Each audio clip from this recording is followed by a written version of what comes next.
30 ನಮ್ಮ ಇದರಲ್ಲಿ. ಲಾರ್ಜಿನ ಆಸ್ತಿ ವಗೈರ ಯಾವುದೇ ಮಹಾತ್ಮರದ ಅಂತ ವಿವಾದಗಳಿಲ್ಲ, ಇಲ್ಲೂ ಕೂಡ ವಿವಾದಗಳು ಇಲ್ಲ. ಗೋಷ್ಠಿ ಮುಂತಾದ ಕಾರ್ಯಕ್ರಮಗಳನ್ನು ನಾವು ಗೋಷ್ಠಿಗಳನ್ನ ಮಾಡಿದ್ದೀವಿ. ಅದರಲ್ಲಿ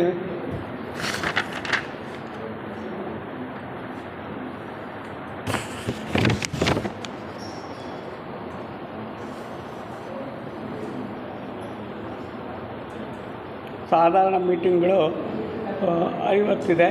ಅದರಲ್ಲಿ 10ರಿಂದ 15 ಸದಸ್ಯರಿರ್ತಾರೆ. ಕೆಲವು ಕಾರ್ಯಕ್ರಮದಲ್ಲಿ ಈಗ ಡೆಮ್ ಆ್ಯಂಡ್ ಡೆಫ್ ಸ್ಕೂಲಿಗೆ ಎಕ್ಸಸೈಸು ಸ್ವಲ್ಪ ಹಣಕಾಸು ಸಹಾಯ 1-2-3 ಸಾವಿರ ರೂಪಾಯಿ ಕೊಟ್ಟು ನಾವು ಕೈಲಾದಷ್ಟು ಸದಸ್ಯರು ನಾವೇ ಬುಕ್ಸ್ ಕೊಟ್ಟಿದ್ದು, ಇನ್ನು ಮಿಕ್ಕಿದ್ದವರು ಸದಸ್ಯರು ದುಡ್ಡು ಕೊಟ್ಟಿದ್ದಾರೆ, ಮಾಡಿದ್ದೀವಿ.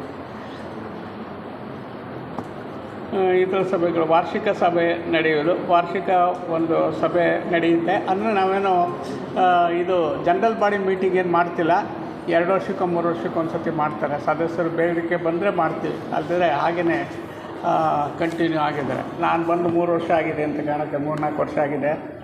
ಅದು ಹಾಗೆ ರೊಟೀನಾಗಿ ಕಾರ್ಯಗಳು ಮಾಡ್ತಾಯಿದ್ದೀವಿ. ಪ್ರತಿ ಭಾನುವಾರನೂ ಕೂಡ 8:30ಯಿಂದ 9:30ವರೆಗೂ ಕಾರ್ಯಕ್ರಮಕ್ಕೂ ಒಂದು ಅರ್ಧ ಗಂಟೆ ಭಾರತ ಸಮಾಜ ಪೂಜೆ ನಡೆಯುತ್ತೆ. ಆಮೇಲೆ ಪರ್ವದಿನಗಳನ್ನು ಕೂಡ ಆಚರಿಸ್ತೀವಿ. ಅವತ್ತು ಲೈಟ್ ಟಿಫನ್ ಇರುತ್ತೆ, ಸದಸ್ಯರಿಗೆ ಬಂದಂಥ ಹಾಜರಿದ್ದಂಥ ಸದಸ್ಯರಿಗೆ ಇರುತ್ತೆ, ಚೆನ್ನಾಗಿ ನಡೆಯುತ್ತೆ. ಶುಭ ಕಾರ್ಯಗಳಿಗೆ ಜ್ಯೋತಿ ಪೂಜೆ ಎಲ್ಲ ಮಾಡ್ತೀವಿ, ಅವತ್ತು ಮಾಡ್ತೀವಿ. ನನಗೆ ಭವಿಷ್ಯದ ಪದಾಧಿಕಾರಿಗಳ ತರಬೇತಿ ಮಾಡಿರೋ ವಿವರ, ಸದಸ್ಯರು ಬರ್ತಾರೆ, ಅವರು ಕೂಡ ಪೂಜೆ. ಈಗ ಇದರಲ್ಲಿ ಕೆಲವರು ಈಗ ನಾಗರಾಜಪ್ಪನವರೇ ಅದ್ದೂರಿಗಳು, ಅವರ ಇದಕ್ಕೆ ಬದಲಾಗಿ ಇನ್ನೊಬ್ಬರು ಏನೋ ಇನ್ನೂ ಸ್ವಲ್ಪ ಯುವಕರು ಅವರು ತರಬೇತಿ ತಗೊಳ್ತಾ ಇದ್ದಾರೆ. ನಾವು ಕೂತ್ಕೊಳ್ಳೋಕ್ಕಾಗಲ್ವ, ಅದು ಏಜ್ ಆದವರು ಕೂತ್ಕೊಂಡ್ರೆ ಎದ್ದಾಳೋದು ಕಷ್ಟ. ಹಾಗಾಗೋದ್ರಿಂದ ನಾವೇನು ಮಾಡೋಕ್ಕೋಗಿಲ್ಲ ಅದನ್ನು, ಏಕೆಂದರೆ ಕೂತ್ಕೊಂಡ್ರೆ ಎದ್ದಾಳೋದು ಎಬ್ಬರಿಸ್ಬೇಕಾಗತ್ತೆ ಒಬ್ಬರು, ಅದರಿಂದ ಭಾಳಷ್ಟು ಕಷ್ಟ. ಅದೆಲ್ಲ ಚೆನ್ನಾಗಿ ನಡೀತಾ ಇದೆ ಇದರಲ್ಲಿ. ಆಮೇಲೆ 30 ಜನರಲ್ಲಿ 16 ಜನನೇನೋ ನಾವು ಇದಕ್ಕೆ ಪತ್ರಿಕೆ ತರಿಸ್ತೀವಿ, ಇನ್ನು ಮಿಕ್ಕಿದವರೆಲ್ಲ ಸದಸ್ಯರು ಇದು ಕೊಟ್ಟಿರ್ತಾರೆ. ಖಾತೆ ಕಂದಾಯ ಆಗಿನ ಹಿಂದಿನ ಹಿರಿಯರು ಭಾಳಷ್ಟು ಬುದ್ಧಿವಂತರು ಅಂತ ಬುದ್ಧಿವಂತರೇ ಕಾಣುತ್ತೆ. ಅದರಿಂದ ಅದನ್ನೆಲ್ಲ ಮಾಫಿ ಮಾಡಿಸಿದ್ದಾರೆ. ಆ್ಯನ್ಯಲ್ ಇಲ್ಲ, ಕರೆಂಟ್ ಫೀಸ್ ಒಂದು ಬರುತ್ತೆ, ಅದು ಕೂಡ ಮೊನ್ನೆ ಬಂದಮೇಲೆ ನಾವು ಬಂದಮೇಲೆ ಅದನ್ನು ಕೂಡ ಮಾಫಿ ಮಾಡಿಸಿದ್ದಾರೆ. ಒಂದು ಯಾವುದೋ ನಂಬರ್ ಕೊಟ್ಬಿಟ್ಟು ಇದು ಮಾಡ್ತಾರಲ್ಲ, ಅದನ್ನು ಕೊಡೋಲ್ಲ. ಮೊದಲು ಕಟ್ತಾಯಿದ್ದು 1-2 ವರ್ಷ ಕಟ್ಟಿದ್ದು, ಇತ್ತೀಚೆಗೆ ಅದು ಗೊತ್ತಾಗಿ ಅದಕ್ಕೂ ಕರೆಂಟು ಫೀಸು ಫ್ರೀ ಇದೆ. ಹಿಂದೆಲ್ಲ ಕಟ್ಟಿದ್ದೀವಿ. ಆಮೇಲೆ ನಲ್ಲಿನೂ ಕನೆಕ್ಷನ್ ಇದೆ. ಕಟ್ಟಡ ಕೂಡ ಸುಸ್ಥಿರವಾಗಿದೆ, ಸ್ವಲ್ಪ ರಿಪೇರಿ ಮಾಡಬೇಕಾಗುತ್ತೆ, ಅದು ಅಷ್ಟೇನೆಲ್ಲ ಸ್ವಂತ ಕಟ್ಟಡ. ಕಾಂಪೌಂಡ್ ಇದೆ, ಯಾವ ಲಿಟಿಗೇಷನ್ನು ಎನ್ಕ್ರೋಚ್ಮೆಂಟು ಏನೂ ಇಲ್ಲ.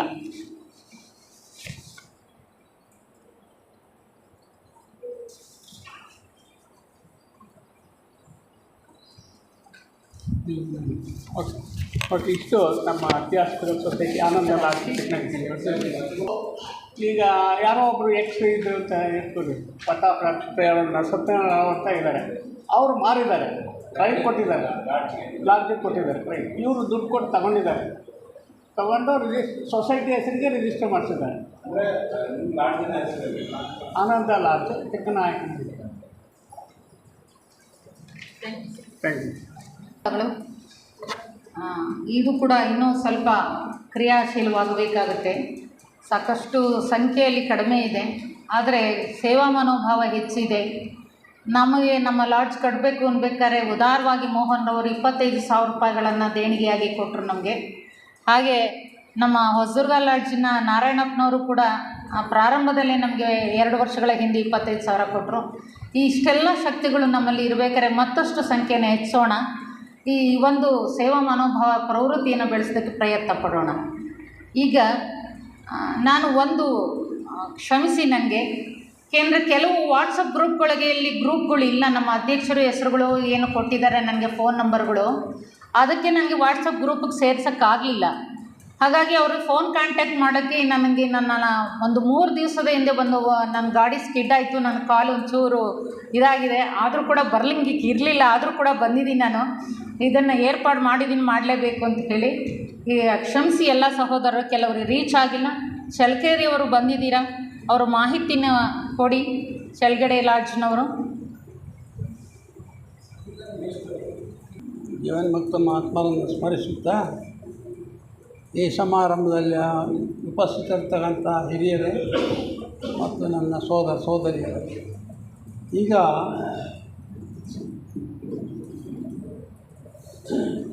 ನಮ್ಮ ಲಾಡ್ಜು ಚಳ್ಳಕೆರೆ ತಾಲೂಕು ಚಳ್ಳಕೆರೆಯಲ್ಲಿ ಲಾಡ್ಜ್ 1959ರಲ್ಲಿ ಪ್ರಾರಂಭ ಆಗಿದೆ. ಆಗಿನ ಇದರಲ್ಲಿ ನೂರಾರು ಜನ ಸದಸ್ಯರಿದ್ದರು. ಅಂದರೆ ಆಂಧ್ರ ಪ್ರದೇಶದ ಜನರೆಲ್ಲ, ಕೆಲವರು ಎಲ್ಲ ಮುಖ್ಯಸ್ಥರು ನಮ್ಮ ಲಾಡ್ಜಿನ ಸದಸ್ಯರಾಗಿ ಸಕ್ರಿಯವಾಗಿ ಭಾಗವಹಿಸಿ ಲಾಡ್ಜನ್ನು ಅಭಿವೃದ್ಧಿಪಡಿಸಿದರು. ಆದರೆ ಅಲ್ಲಿ ಸಂದರ್ಭದಲ್ಲಿ ಒಬ್ಬ ನಮ್ಮರೆ ಕಾರ್ಯದರ್ಶಿಗಳು ಮುನ್ಸಿಪಲ್ ಆಫೀಸ್ನಲ್ಲಿ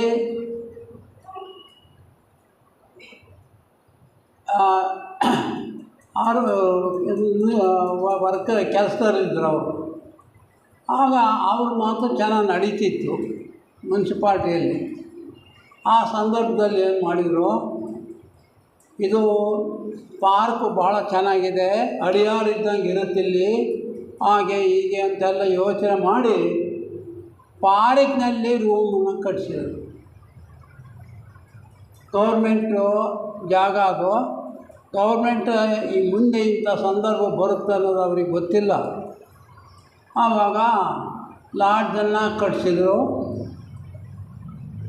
ಆದರೆ ಇವತ್ತಿನ ಕಾನೂನು ಪ್ರಕಾರ ನಮಗೆ ಅನೇಕ ಸಾರಿ ಬೆಂಗಳೂರಿನಲ್ಲೆಲ್ಲ ಹೋಗಿ ಭಾಳ ಹೋರಾಟ ಮಾಡಿದ್ರೂ ನಮ್ಮ ಹೆಸರಿಗೆ ಆ ಲಾಡ್ಜ್ ಆಗಲಿಲ್ಲ.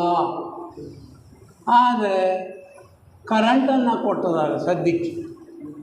ಆದರೆ ನಾವು ಯಾವ ಕಾರ್ಯಕ್ರಮವನ್ನು ಮಾಡಿದರೂ ಕೂಡ ನಗರಸಭೆಯವರಾಗಲಿ ಯಾರೂ ಅಡ್ಡಿ ಮಾಡ್ತಾಯಿಲ್ಲ. ಅದು ಸಂಪೂರ್ಣ ನಮ್ಮ ಸ್ವಾಧೀನದಲ್ಲೇ ಇದೆ. ಆದರೆ ನಮ್ಮದಲ್ಲ. ಈ ಪರಿಸ್ಥಿತಿ ಇದೆ. ಹೀಗಾಗಿ ನೂರಾರು ಜನ ಇದ್ದಂಥ ಸದಸ್ಯರು ಈಗ ಕೇವಲ 20 ಜನಕ್ಕೆ ಆಗಿದೆ.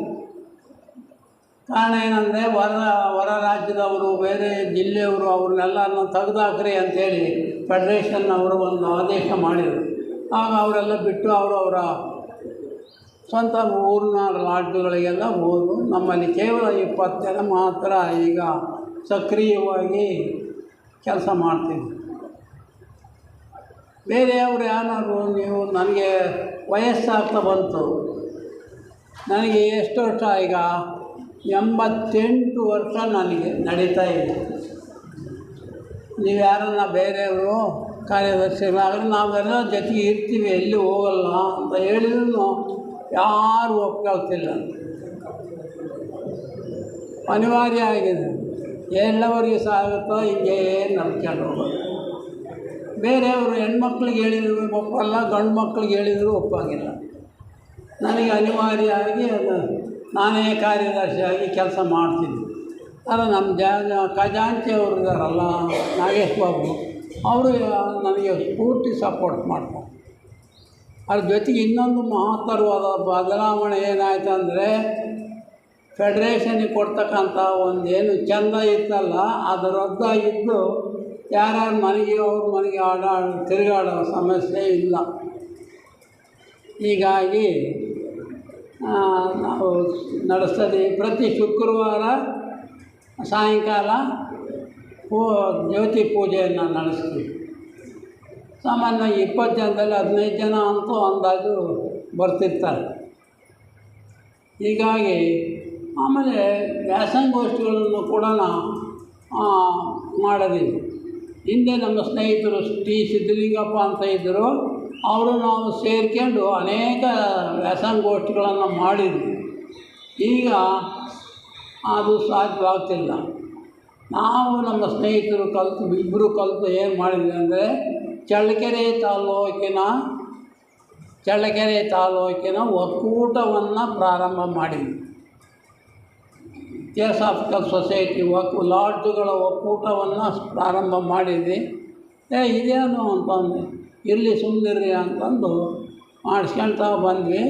ಈಗ 2 ವರ್ಷದಿಂದ ಆ ಒಕ್ಕೂಟದ ವತಿಯಿಂದ ನಾವು ವ್ಯಾಸಂಗೋಷ್ಠಿ ನಡೀತಾ ಇದೆ. ಆಗಲೇ ಅದು ಪ್ರಾರಂಭ ಆಗಿ 10-12 ವರ್ಷ ಆಗಿದೆ. ಆದರೆ ಯಾರೂ ಅದಕ್ಕೆ ಗಮನ ಆಗ್ತಿರಲಿಲ್ಲ.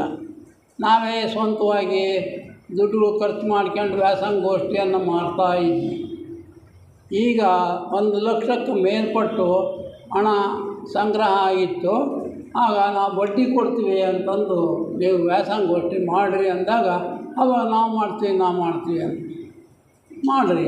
ಆವಾಗ ಫೆಡರೇಷನ್ದಂಥ ಬಡ್ಡಿ ಹಣವನ್ನು ಅವ್ರಿಗೆ ಕೊಟ್ಟು ವ್ಯಾಸಂಗೋಷ್ಠಿಯನ್ನು ಪ್ರಾರಂಭ ಮಾಡಿ.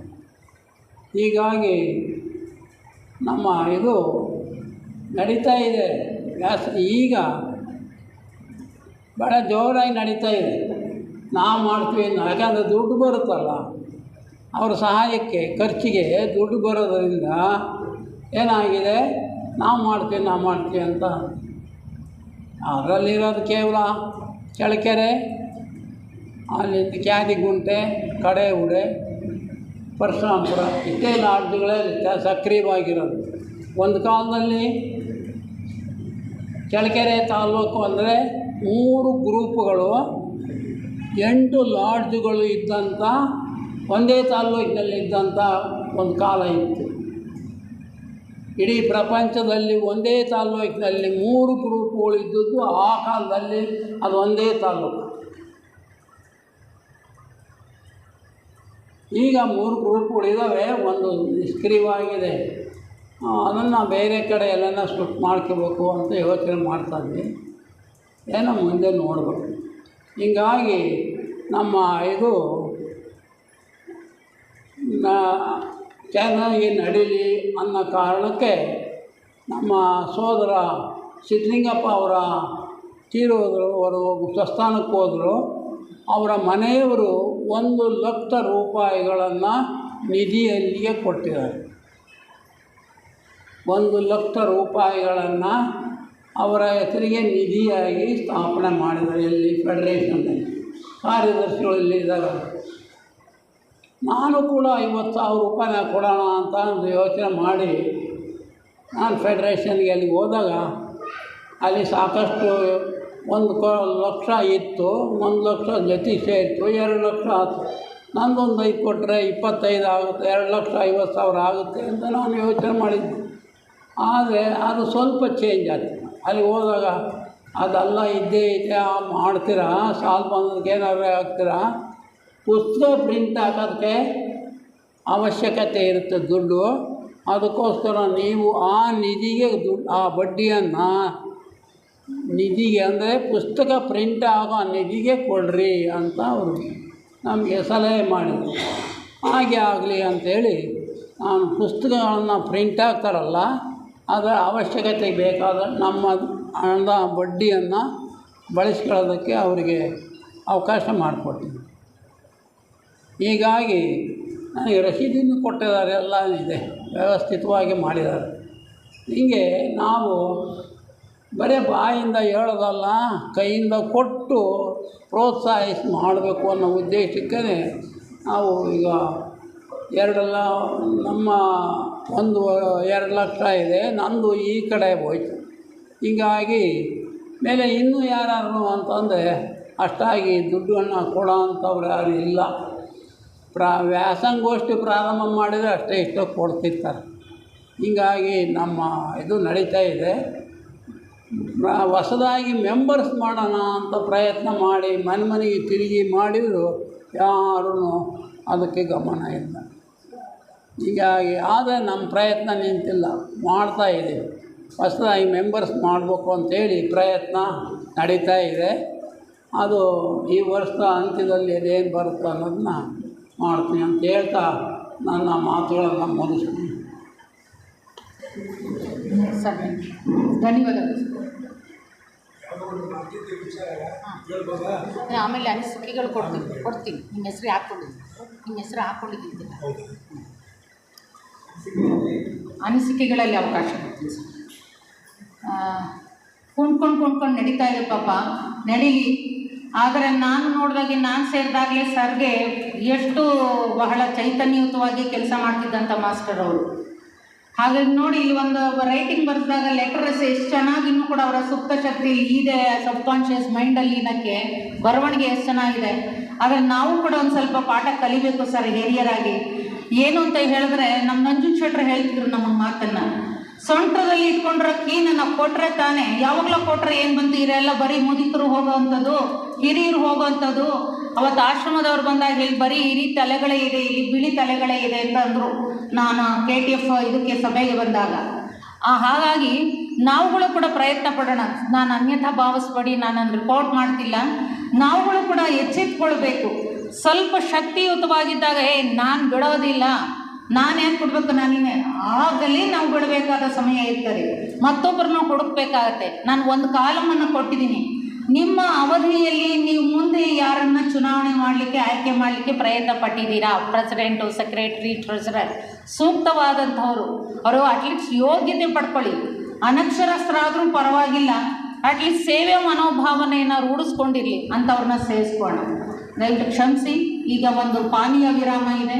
ಪಾನೀಯ ವಿರಾಮ ಇಲ್ಲಿಗೆ ಬರುತ್ತೆ ಸ್ಪಾಟ್ಗೆ. ಅದನ್ನು ಹಾಗೆ ಸೇವನೆ ಮಾಡ್ತಾ, ಮಜ್ಜಿಗೆ ಸೇವನೆ ಮಾಡ್ತಾ ಮುಂದುವರಿಸೋಣ ಅಂತ ತಿಳಿಸ್ತೀನಿ. Okay sir.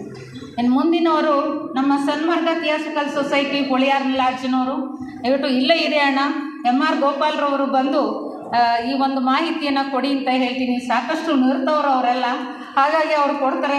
ನನ್ನನ್ನು ಅಬ್ಜೆಕ್ಟ್ ಮಾಡ್ತಾ ಇದ್ದಾರೆ, ನೀನು ಯಾಕೆ ನನ್ನ ಕಳಿಸಿಲ್ಲ, ನೀನು ತಪ್ಪು ಮಾಡ್ತಾ ಇರೋದು ಅಂತ. ಕ್ಷಮಿಸಿ, ನಂದು ಒಂದು ಪರ್ಸನಲ್ ಪ್ರಾಬ್ಲಮ್ ಇತ್ತು, ಹಾಗಾಗಿ ಇಲ್ಲಿ ಇಟ್ಟಿದ್ದೀನಿ ಕ್ವಶನೇ, ಅದಕ್ಕೆ ಉತ್ತರ ಕೊಡಿ ಅಣ್ಣ.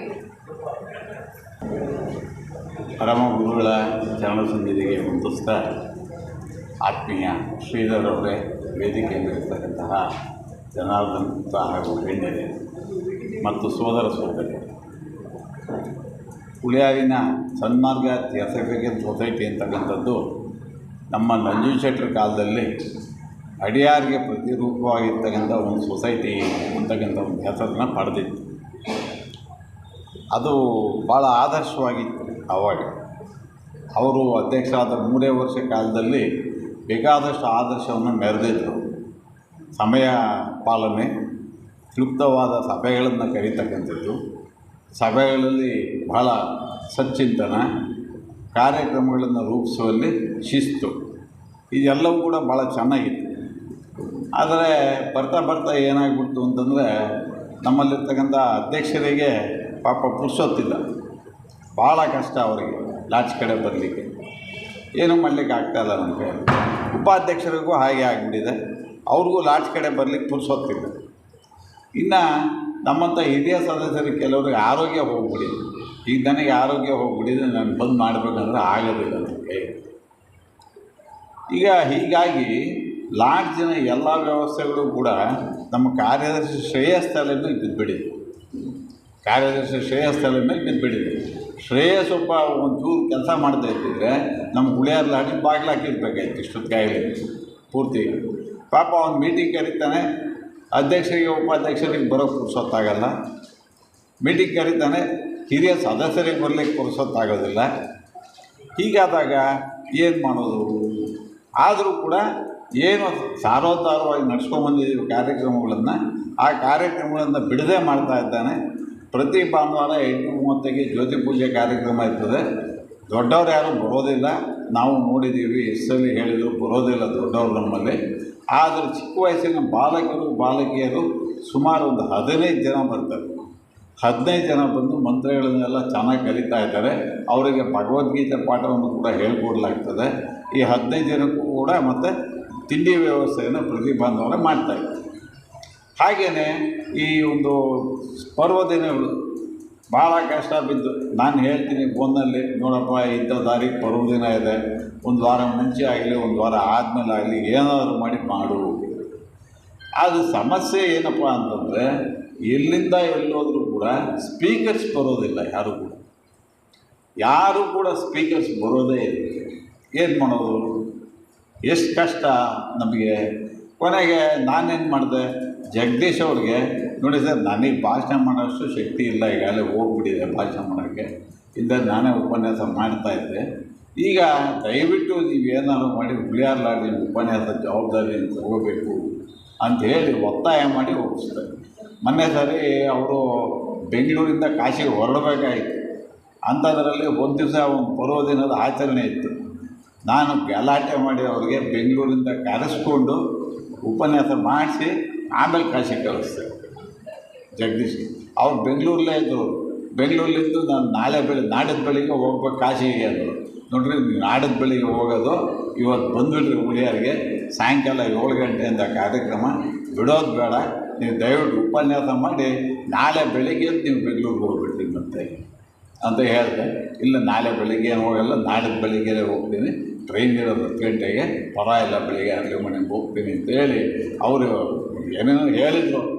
ನನಗೆ ಟ್ರೈನ್ ಆಗುತ್ತೆ, ಒಂದು ದಿವಸದ ಬಂದು ಬೆಂಗಳೂರಿಂದ ಬರ್ಬೇಕು ನಾನು, ಎಷ್ಟೇ ಟ್ರೈನ್ ಆಗಲಿ ಲಾಡ್ಜ್ಗೋಸ್ಕರ ನೀವು ತಗೋಬೇಕಪ್ಪ ಅಂತ ಗಲಾಟೆ ಮಾಡಿ ಕರೆಸಿ ಆ ಪರ್ವದಿನದ ಉಪನ್ಯಾಸ ಮಾಡಿಸಿ ಅವ್ರನ್ನ ಕಳಿಸಿ. ಹೀಗೆ ಸ್ಪೀಕರ್ಸ್ ಬರೋದಿಲ್ಲ. ಎಲ್ಲ ಲಾಡ್ಜ್ಗಳಲ್ಲೂ ಇದೇ ಪ್ರಾಬ್ಲಮ್ ಆಗ್ತಿದೆ. ಇದು ಸಾರ್ವತ್ರಿಕವಾಗಿರ್ತಕ್ಕಂತಹ ಪ್ರಾಬ್ಲಮ್. ಇದಕ್ಕೆ ಮಾರ್ಗವನ್ನು ನಮ್ಮ ನಂಜುಂಡ ಶೆಟ್ಟರ ಕಾಲದಲ್ಲಿ ಬೇಕಾದಷ್ಟು ಮಾರ್ಗವನ್ನು ತೋರಿಸಿದರು. ಆದರೆ ಫೆಡರೇಷನ್ ಲೆವೆಲಲ್ಲಿ ಅದನ್ನು ಅಡಾಪ್ಟ್ ಮಾಡ್ಕೊಳ್ಳಿಲ್ಲ, ಲಾಡ್ಜುಗಳ ಲೆವೆಲಲ್ಲಿ ಅದನ್ನು ಕೈಗೆ ತೊಗೊಳ್ಳಿಲ್ಲ, ಆರ್ಗನೈಸರ್ಸೇ ಕೈಗೆ ತೊಗೊಳ್ಳಿಲ್ಲ.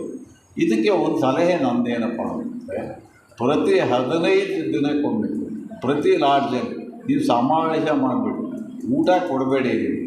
ಲಾಡ್ಜಿನ ಸದಸ್ಯರ ಮಟ್ಟಿಗೆ ಒಂದು ಭಾಷಣವನ್ನು ಅಲ್ಲಿರ್ತಕ್ಕಂತಹ ಲಾಡ್ಜಿನ ಯಾರಾದರೂ ಸದಸ್ಯರು ಮಾಡಬೇಕು. ಅವರು ಅವಾಗ ಏನು ಮಾಡ್ತಾರಂದರೆ ಸ್ವಲ್ಪ ಮಟ್ಟಿಗೆ ಅಧ್ಯಯನಶೀಲರಾಗ್ತಾರೆ. ಈಗ ನೋಡಿ, ನಾವು ನೋಡ್ತಾ ಇದ್ದೀವಿ, ಫೆಡರೇಷನ್ನವರು ಪಾಪ ಭಾರತದಲ್ಲಿ ಪ್ರತಿ 2 ದಿನ ಅವರು ಒಂದು ಸ್ಪೀಚಸ್ನ ನಡೆಸ್ತಾ ಇದ್ದಾರೆ ಆನ್ಲೈನಲ್ಲಿ, ಝೂಮಲ್ಲಿ. ಮೊದಲೆಲ್ಲ ಒಂದು 40-42 ಜನ ಇರ್ತಾಯಿದ್ರು. ನಾಗೇಶ್ ಡಾಕ್ಟ್ರು ಸ್ಪೀಚ್ ಮಾಡಿದರೆ ಒಂದೊಂದು ಸಲ 90 ಜನದವರೆಗೂ ಇರ್ತಾರೆ. ಈಗ 26, 28, 29 ಜನ ಇರ್ತಾರೆ. ಏನು ಮಾಡಬೇಕು? ಅವ್ರು ಏನು ಮಾಡಬೇಕು? ಯಾರಿಗೆ ಜವಾಬ್ದಾರಿ ಇಲ್ಲ ಅಥವಾ ಜವಾಬ್ದಾರಿ ಜಾಸ್ತಿ ಇಲ್ವಾ? ಇದನ್ನು ಭಾಳ ಯೋಚನೆ ಮಾಡಬೇಕಾಗುತ್ತೆ. ಇದೊಂದು ಪ್ರಾಬ್ಲಮ್. ಆಮೇಲೆ ಹುಳಿಯಾರ್ ಸನ್ಮಾರ್ಗ ಸೊಸೈಟಿಯಿಂದ ನಾವೇನು ಮಾಡ್ತಾಯಿದ್ದೀವಿ, ಕೋವಿಡ್ ಪೀರಿಯಡಿಂದ ಹಿಡಿದು ಸ್ವಲ್ಪ ಹೆಚ್ಚು ಕಡಿಮೆ 6 ವರ್ಷದ ಕೆಳಗಿಂದ ಪ್ರತಿನಿತ್ಯ ಗೂಗಲ್ ಬಿಟ್ಟಲ್ಲಿ ವ್ಯಾಸಂಗ ಮಾಡ್ತೇವೆ. ನಾವು ಪುಸ್ತಕ ತೊಗೊಂಡು ವ್ಯಾಸಂಗ ಮಾಡ್ತೀವಿ, ಪೇಜ್ ಬೈ ಪೇಜ್ ವ್ಯಾಸಂಗ ಮಾಡ್ತೀವಿ. ಈಗ ಆತ್ಮಸಂಸ್ಕೃತಿ ವ್ಯಾಸಂಗ ಮಾಡ್ತಾಯಿದ್ದೀವಿ. 1 ತಿಂಗಳಿಂದ ಸ್ವಲ್ಪ ಹೆಚ್ಚು ಕಡಿಮೆ ಆತ್ಮಸಂಸ್ಕೃತಿ ವ್ಯಾಸಂಗ ಮಾಡ್ತೀವಿ. ಒಂದೊಂದು ಪುಸ್ತಕಕ್ಕೆ 3 ತಿಂಗಳು, 4 ತಿಂಗಳು, 5 ತಿಂಗಳು ಟೈಮ್ ತೊಗೊಂಡು ವ್ಯಾಸಂಗ ಮಾಡ್ತೀವಿ. ಅದರ ಅಡ್ವಾಂಟೇಜಸ್ಸು ನಮಗೆ ಗೊತ್ತಾಗ್ತಾಯಿದೆ. ಏನಪ್ಪ ಅಂತಂದರೆ, ಅದರಲ್ಲಿ ಭಾಗವಹಿಸಿರ್ತಕ್ಕಂಥ ಕೆಲವು ಇಂದಿರಾಸ್ವಾಮಿಯವರು, ಸುಬ್ರಹ್ಮಣ್ಯ ಶೆಟ್ಟರು ಮತ್ತು ಇನ್ನು ಕೆಲವರಿಗೆ ಅವರು ಭಾಳ ಬಾಯ್ಬಿಟ್ಟು ಹೇಳ್ತಾರೆ ನಮ್ಗೆ. ಏನಪ್ಪ ಅಂದರೆ, ನಿಮ್ಮ ವ್ಯಾಸಂಗದ ತರಗತಿಯಲ್ಲಿ ನಾವು ಭಾಗವಹಿಸೋದಕ್ಕೋಸ್ಕರ ನಮಗೆ ಭಾಷಣದ ಕಲೆ ಕರಗತವಾಯಿತು. ಸುಬ್ರಹ್ಮಣ್ಯ ಶೆಟ್ಟರಂತೂ 2 ಸಲ ಹೇಳಿದ್ರು ನನಗೆ, ನಾನು ಭಾಷಣ ಮಾಡೋದು ಕಲ್ತಿದ್ದು ನಿಮ್ಮ ವ್ಯಾಸಂಗದ ತರಗತಿಗೆ ಬಂದ ಮೇಲೆ ಅಂತ ಹೇಳಿದರು. ಇಂದಿರಾಸ್ವಾಮಿಯವರು ಹೆದರ್ತಾಯಿದ್ರು. ಅವರು ಇಂದಿರಾಸ್ವಾಮಿಯವರಿಗೆ ಓದಿಸಿ ಮಾಡಿಸಿ, ಅವ್ರ ಕೈಯಲ್ಲಿ ಭಾಷಣ ಮಾಡಿಸಿ, ಅವ್ರ ಕೈಯಲ್ಲಿ ವಿವರಣೆ ಹೇಳಿಸಿ, ಒಂದು ಇಡೀ ಪುಸ್ತಕದ ವಿವರಣೆ ಹೇಳಿಸಿ ನಾನು ಅವ್ರನ್ನ ತಯಾರು ಮಾಡಿದೆ. ಅವರು ಭಾಳ ಖುಷಿಯಾದರು. ಈಗ ವಿಜಯನಗರ ಲಾಡ್ಜಲ್ಲೂ ಸ್ಪೀಚ್ ಮಾಡ್ತಾರೆ, ಬೇಕು ಅಂತಂದರೆ ಸಿಟಿ ಲಾಡ್ಜಲ್ಲೂ ಸ್ಪೀಚ್ ಮಾಡ್ತಾರೆ. ಹೇಳಿದ್ರು, ಧೈರ್ಯ ಬಂತು ಸರ್ ನಮಗೆ ನಿಮ್ಮ ವ್ಯಾಸಂಗದ ತರಗತಿಗಳಿಂದ. ಈ ರೀತಿಯಾಗಿ ನಾವು ವ್ಯಾಸಂಗವನ್ನು ಇಂಪ್ರೂವ್ ಮಾಡಿದರೆ ಮಾತ್ರವೇ ಲಾಡ್ಜಿನ ಸ್ಟ್ರೆಂತ್ ಇಂಪ್ರೂವ್ ಆಗುತ್ತೆ. ವ್ಯಾಸಂಗವನ್ನು ನಾವು ಉತ್ತಮಪಡಿಸಿದರೆ ಮಾತ್ರವೇ ಲಾಡ್ಜಿನ ಸ್ಟ್ರೆಂತ್ ಇಂಪ್ರೂವ್ ಆಗ್ತಕ್ಕಂಥದ್ದು. ಇಲ್ಲ ಸ್ಟ್ರೆಂತ್ ಇಂಪ್ರೂವ್ ಆಗೋದಿಲ್ಲ. ಗೋಷ್ಠಿಯಲ್ಲಿ ಬರ್ತಾರೆ, ಗೋಷ್ಠಿಯಲ್ಲಿ ಬಂದಾಗ ಅವ್ರಿಗೆ ಆತರ ಇರ್ತದೆ, ಏನೋ ಒಂಚೂರು ಕೇಳಿಸ್ಕೊಳ್ತಾರೆ, ಊಟನೋ ತಿಂಡಿನೋ ಮಾಡ್ತಾರೆ, ಹೊರಟೋಗ್ತಾರೆ. ಪೂರ್ತಿ ಯಾರೂ ಭಾಗವಹಿಸಲ್ಲ. ನಾವು ಕೂಡಲೂ ಈ ಪರ್ವದಿನಗಳು ವರ್ಷಕ್ಕೆ 5 ದಿನಗಳೇನಿದೆ, ಚಾರ್ಟರ್ಡೇ ಸೇರಿಕೊಂಡು 6 ದಿನ ಆಗುತ್ತೆ. 6 ಪರ್ವದಿನಗಳಲ್ಲೂ ಕೂಡ ಗೋಷ್ಠಿಗಳನ್ನು ಮಾಡ್ತೀವಿ. ಸುಮಾರು 50ರಿಂದ 75 ಜನದವರೆಗೂ ಸೇರ್ತಾರೆ. ನಮ್ಮಲ್ಲೂ ಸೇರ್ತಾರೆ, ಹುಳಿಯಾರ್ ಲಾಡ್ಜಲ್ಲಿ ಸೇರ್ತಾರೆ. ಪಾಪ ಶ್ರೇಯಸ್ಸು ಅಷ್ಟು ಕಷ್ಟಬಿದ್ದು ಮಾಡ್ತಾರೆ. ಆಮೇಲೆ ಪ್ರತಿ ತಿಂಗಳು ಅದನ್ನು ಆಯೋಜಕರನ್ನು ಹುಡುಕಿ ಸ್ವಲ್ಪ ಹೆಚ್ಚು ಕಡಿಮೆ ವರ್ಷಕ್ಕೆ ಒಂದು 6-7 ಗೋಷ್ಠಿಗಳನ್ನು ಮಾಡ್ತಾರೆ. ತಿಂಗಳಿಗೊಂದು ಗೋಷ್ಠಿ ಇರ್ತವೆ, 6-7 ಗೋಷ್ಠಿಗಳನ್ನು ಮಾಡ್ತಾರೆ. ಅದು ಮಾಡ್ತಾರೆ. ಹೊಸ ಸದಸ್ಯರನ್ನ ಸೇರಿಸ್ಕೊಂಡು ಒಂದು ವ್ಯಾಸಂಗ ಮಾಡಬೇಕು ಅಂತೇಳಿ ಪ್ರತಿ ಶುಕ್ರವಾರ ಒಂದು ವ್ಯಾಸಂಗ ಮಾಡೋಣ ಅಂತ ಸೇರಿಸ್ತೇನೆ. 4 ಜನ ಬರ್ತಾರೆ. ಅಷ್ಟೇ. 4 ಜನ ಬರೋದು, ಏನು ಮಾಡೋದು? ಭಾಳ ಕಷ್ಟ ಆಗ್ಬಿಟ್ಟಿದೆ. ಈಗ ಅದಕ್ಕೆ ಫೆಡ್ರೇಷನ್ನವ್ರು ಏನು ಮಾಡಬೇಕಾಗಿದೆ, ಯೂತ್ ಮೆಂಬರ್ಶಿಪ್ ಇನ್ಕ್ರೀಸ್ ಆಗಬೇಕು.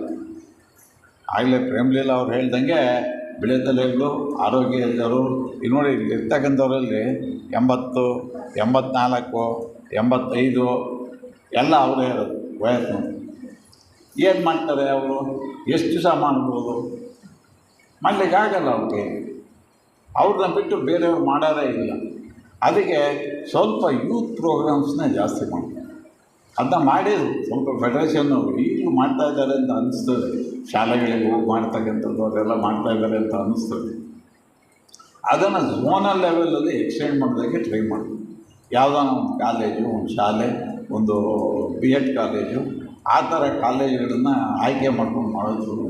ಈ ಹೊಸದುರ್ಗದಲ್ಲಿ 12 ತಿಂಗಳು ಪ್ರಾಯೋಜಕರಿದ್ದಾರೆ. ನಾಗರಾಜಪ್ಪ ಇದ್ದಾರೆ, ಮಾಡ್ತಾಯಿದ್ದಾರೆ. ನಾಗರಾಜಪ್ಪನವ್ರ ನಂತರ ಲಾಡ್ಜ್ ಏನಾಗುತ್ತೆ, ನಾವು ಅದೇ ಹೇಳ್ತೀವಿ. ನಾಗರಾಜಪ್ಪನವ್ರ ನಂತರ ಲಾಡ್ಜ್ ಏನಾಗುತ್ತಲ್ಲಿ, ಯಾರು ಮಾಡೋರು ನೋಡಿ. ಚಿಕ್ಕನಹಳ್ಳಿ ಲಾಡ್ಜು ನಾವು ಎಷ್ಟೋ ಇಂಪಿಟಸ್ ಕೊಟ್ವಿ, ಏನು ಮಾಡಿದ್ರು ಇಂಪ್ರೂವ್ ಆಗ್ತದೆ. ಈಗ ಶ್ರೀರಾಮ್ಪುರ ಲಾಡ್ಜು ಪೂರ್ತಿ ಡಿಫಂಕ್ಟ್ ಆಗೋಗಿದೆ. ಶ್ರೀರಾಮ್ಪುರ ಲಾಡ್ಜು ಪೂರ್ತಿ ಡಿಫಂಕ್ಟ್ ಆಗಿಬಿಟ್ಟಿದೆ. 35 ಅಲ್ಲಿ 38 ಜನ ಮೆಂಬರ್ಶಿಪ್ ಐತೆ ಶ್ರೀರಾಮ್ಪುರ ಲಾಡ್ಜಲ್ಲಿ. 35 ಸದಸ್ಯರು ಬರ್ತಾಯಿರ್ತಾರೆ.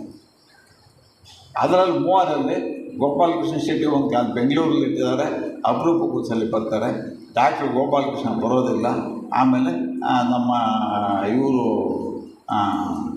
ಲಕ್ಷ್ಮೀನಾರಾಯಣ ಶೆಟ್ಟಿ ಮಗ ಅವರಿಗೆ ಪುರ್ಸೊತ್ತಿಲ್ಲ, ಆರೋಗ್ಯ ಇಲ್ಲ. ಯಾರು ಲಾಡ್ಜ್ ಬಾಗಿಲು ತೆಗಿತಾ ಇಲ್ಲ ಶ್ರೀರಾಮ್ಪುರ. ಈ ಥರ ಸನ್ನಿವೇಶಗಳು ಭಾಳಷ್ಟು ಲಾಡ್ಜ್ಗಳಲ್ಲಿಲ್ಲ. ನಾವು ನೋಡ್ತಾ ಇದ್ದೀವಿ. ಇವತ್ತು ಹಿರಿಯೂರು ಲಾಡ್ಜಲ್ಲಿ ಆನಂದ್ ಶೆಟ್ಟಿ ಇದ್ದಾರೆ, ನಡೀತಾ ಇದೆ. ಆನಂದ್ ಶೆಟ್ಟಿ ಬಿಟ್ಟರೆ ಯಾರು ನಿಮಗೆ? ಈ ರೀತಿ ಆಗಬಾರ್ದು. ಒಂದು ಕಲೆಕ್ಟಿವ್ ಲೀಡರ್ಶಿಪ್ ಇರಬೇಕು. ಅವ್ರ ಹಿಂದೆ ಆದರೂ ಕೂಡ ನಾವು ಮಾಡ್ಕೊಂಡು ಹೋಗ್ತೀವಿ ಅಂತಕ್ಕಂಥ ಒಂದು ಲೀಡರ್ಶಿಪ್ ಇರಬೇಕು. ಭಾಳ ಕಷ್ಟ ಇದೆ, ಮೇಂಟೈನ್ ಮಾಡೋಕ್ಕಾಗಲ್ಲ ಆ ರೀತಿ. ಯಂಗ್ಸ್ಟರ್ಸ್ನ ನಾವು ತರಲಿಕ್ಕೆ ಪ್ರಯತ್ನ ಮಾಡಿದರೆ ಒಂದು ಕಷ್ಟ ಏನಪ್ಪ ಅಂತಂದರೆ, ಯಂಗ್ಸ್ಟರ್ಸ್ನ ತರಲಿಕ್ಕೆ ಎಲ್ಲರಿಗೂ ಅವರ ಜೀವನದ ವೃತ್ತಿಗಳು, ಅವರ ಒಂದು ಕೆಲಸದ ಸಮಯ ಆಕ್ಯುಪೈ ಮಾಡಿಬಿಟ್ಟಿದ್ದಾರೆ. ಹೊಟ್ಟೆಪಾಡಿನ ಉದ್ಯೋಗದ ಒಂದು ಒತ್ತಡ ಎಲ್ಲರನ್ನೂ ಆಕ್ಯುಪೈ ಮಾಡಿಬಿಟ್ಟಿದೆ. ಆ್ಯಕ್ಚುಲಾಗಿ ಹೇಳ್ಬೇಕು, ಅವ್ರು ಬಿಡೋದೇ ಇಲ್ಲ. ಏನೋ ಒಂಚೂರು ಇಂಥ ಟೈಮಲ್ಲಿ ಬಂದು ಓಡಾಡ್ತಾರೆ ಸ್ವಲ್ಪ ಅಷ್ಟೇ, ಬಾಕಿ ಅಂತ ಓಡಾಡೋದಿಲ್ಲ. ನಾವು ಎಷ್ಟೋ ಹೇಳ್ತೀವಿ, ಬರೋದೇ. ಏನು ಮಾಡೋದು? ಇಟ್ಟು ಲಾಡ್ಜಲ್ಲೂ ಅದೇ ಪರಿಸ್ಥಿತಿ ಇದೆ. ಯಂಗ್ಸ್ಟರ್ಸ್ ಯಾರೋ ಬರ್ತಾಯಿಲ್ಲ ಅಲ್ಲಿ. ಇದು ಇರ್ತಕ್ಕಂಥ ಪರಿಸ್ಥಿತಿ. ಇದನ್ನು ನಾವು ಅಪ್ರೋಚ್ ಮಾಡಿ ಸರಿ ಮಾಡಬೇಕು. ಮೊದಲು ಇತಿಹಾಸದಲ್ಲಿ ಲಾಡ್ಜ್ಗಳು ಇಂಪ್ರೂವ್ ಆಗಬೇಕಂದ್ರೆ ಅದನ್ನ ಅಪ್ರೋಚ್ ಮಾಡಿ ಸರಿ ಮಾಡಬೇಕು. ಇದು ನನ್ನ ಖಚಿತವಾದ ಅನಿಸಿಕೆ. ಇನ್ನು ನಮ್ಮ ಹುಳಿಯಾರ್ ಲಾಡ್ಜ್ನ ಚಾರ್ಟರ್ ಸಂಖ್ಯೆ 1114, 2 ಆಗಸ್ಟ್ 1966. 2 ಆಗಸ್ಟ್ 1966, ಸುಮಾರು 60 ವರ್ಷ ಆಗಿದೆ. ಈಗ ಹೆಚ್ಚು ಕಡಿಮೆ 60 ವರ್ಷ ಆಗ್ತಾ ಬಂದಿದೆ. ಪ್ರತಿ ಆಗಸ್ಟಲ್ಲಿ ನಾವು ಚಾರ್ಟರ್ ಡೇನ ಮಾಡ್ತೀವಿ.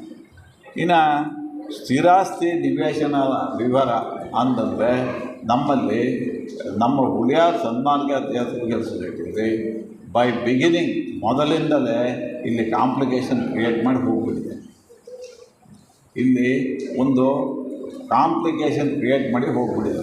ನಾವು ಭಾಳ ಪ್ರಯತ್ನ ಮಾಡಿದ್ವಿ, ಕೋರ್ಟಲ್ಲಿ ಹೋರಾಟ ಮಾಡಿದ್ವಿ. ಕೋರ್ಟಲ್ಲಿ ಹೋರಾಟ ಮಾಡಿ ಒಂದು ರಾಜಿ ತೀರ್ಮಾನಕ್ಕೆ ಬರ್ತಾಯಿದ್ದೀವಿ. ಯಾಕೆ ರಾಜಿ ತೀರ್ಮಾನಕ್ಕೆ ಹೋಗಿ ಕುತ್ಕೊಂಡು ಮಾತಾಡಲಿಕ್ಕೆ ನಮ್ಮ ಅಧ್ಯಕ್ಷರಿಗೆ ಬೆಂಬಲ ಇದೆ. ಒಂದು ರಾಜಿ ತೀರ್ಮಾನದ ಒಂದು ಲೆಕ್ಕಕ್ಕೆ ತಂದಿದ್ವಿ. ಅದನ್ನು ಫಾರಂ 3 ಏನೋ ಮಾಡಿಸ್ಬಿಟ್ಟಿದ್ದೀವಿ ನಾವು. ಫಾರಂ 3 ಏನೋ ಮಾಡಿಸಿದ್ರು ಕೂಡ ಬೇರೆ ಬೇರೆ ದಾಖಲೆಗಳಲ್ಲಿ ಲಾಡ್ಜು ನಮ್ಮ ಹೆಸರಲ್ಲಿಲ್ಲ. ಲಾಡ್ಜು ನಮ್ಮ ಹೆಸರಲ್ಲಿಲ್ಲ. ನಾವು ಅದನ್ನು ಹೇಳ್ತಾ ಇದ್ದೀವಿ ನಮ್ಮ ಅಧ್ಯಕ್ಷರಿಗೆ, ದಯವಿಟ್ಟು ಇದನ್ನು ಸೆಟ್ಲ್ ಮಾಡಿಬಿಡಿ. ನಿಮ್ಮ ಪಿಲ್ಲಲ್ಲಿದ್ದಂಗೆ ನಮ್ಮ ಪಿಲ್ಲಲ್ಲಿದ್ದಂಗೆ ಸೆಟ್ಲ್ ಮಾಡಿಬಿಡಿ. ನಮ್ಮ ನಂತರದಲ್ಲಿ ಬರ್ತಕ್ಕಂಥವ್ರು ಯಾರಿಗೂ ಗೊತ್ತಾಗೋದು ಇಲ್ಲ, ಮಾಡೋದು ಇಲ್ಲ ಅಂತ ಹೇಳ್ತಾ ಇದ್ದೀವಿ. ಅವ್ರಿಗೆ ಯಾಕೋ ವ್ಯವಧಾನ ಇಲ್ಲ. ಆ ಥರ ಆಗಿದೆ.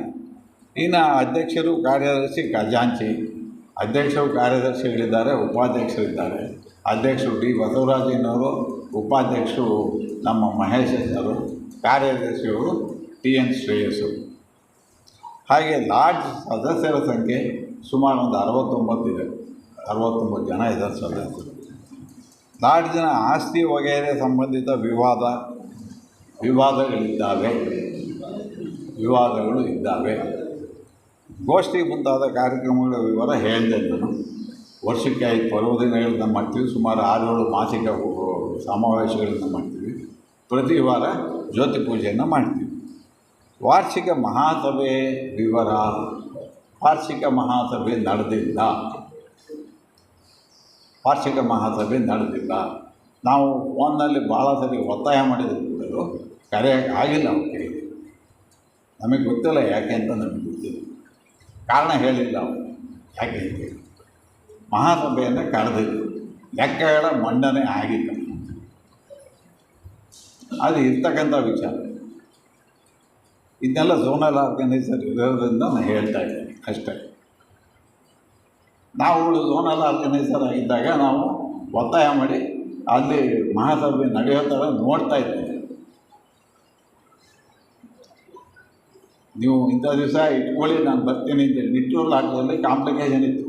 ನಾನು ಇಂಥದ್ದು ನಿಮ್ಮ ಮಹಾಸಭೆ ಇಟ್ಕೊಳ್ಳಿ, ನಾನು ಬರ್ತೀನಿ ಅಂತೇಳಿ ಆವತ್ತಿನ ದಿವಸ ಹೋಗಿ ಅಲ್ಲಿ ಮೀಟಿಂಗ್ ಮಾಡಿ ಕೆಲವು ಸೆಟ್ಲ್ಮೆಂಟ್ ಮಾಡಿ ಬಂದೆ. ಅವತ್ತು ಅಕೌಂಟ್ಸು ಜ್ಞಾಪಕ ಇರ್ಬೇಕು ನವರತ್ನವರು. ಈ ರೀತಿಯಾಗಿ ಆರ್ಗನೈಸರ್ಸು ಪ್ರತಿ ಲಾಡ್ಜಲ್ಲೂ ವಾರ್ಷಿಕ ಮಹಾಸಭೆ ನಡೆಯೋದಕ್ಕೆ ಒತ್ತಾಯವನ್ನು ಕೊಟ್ಟು ಅದನ್ನು ರೂಢಿಸ್ಬೇಕು.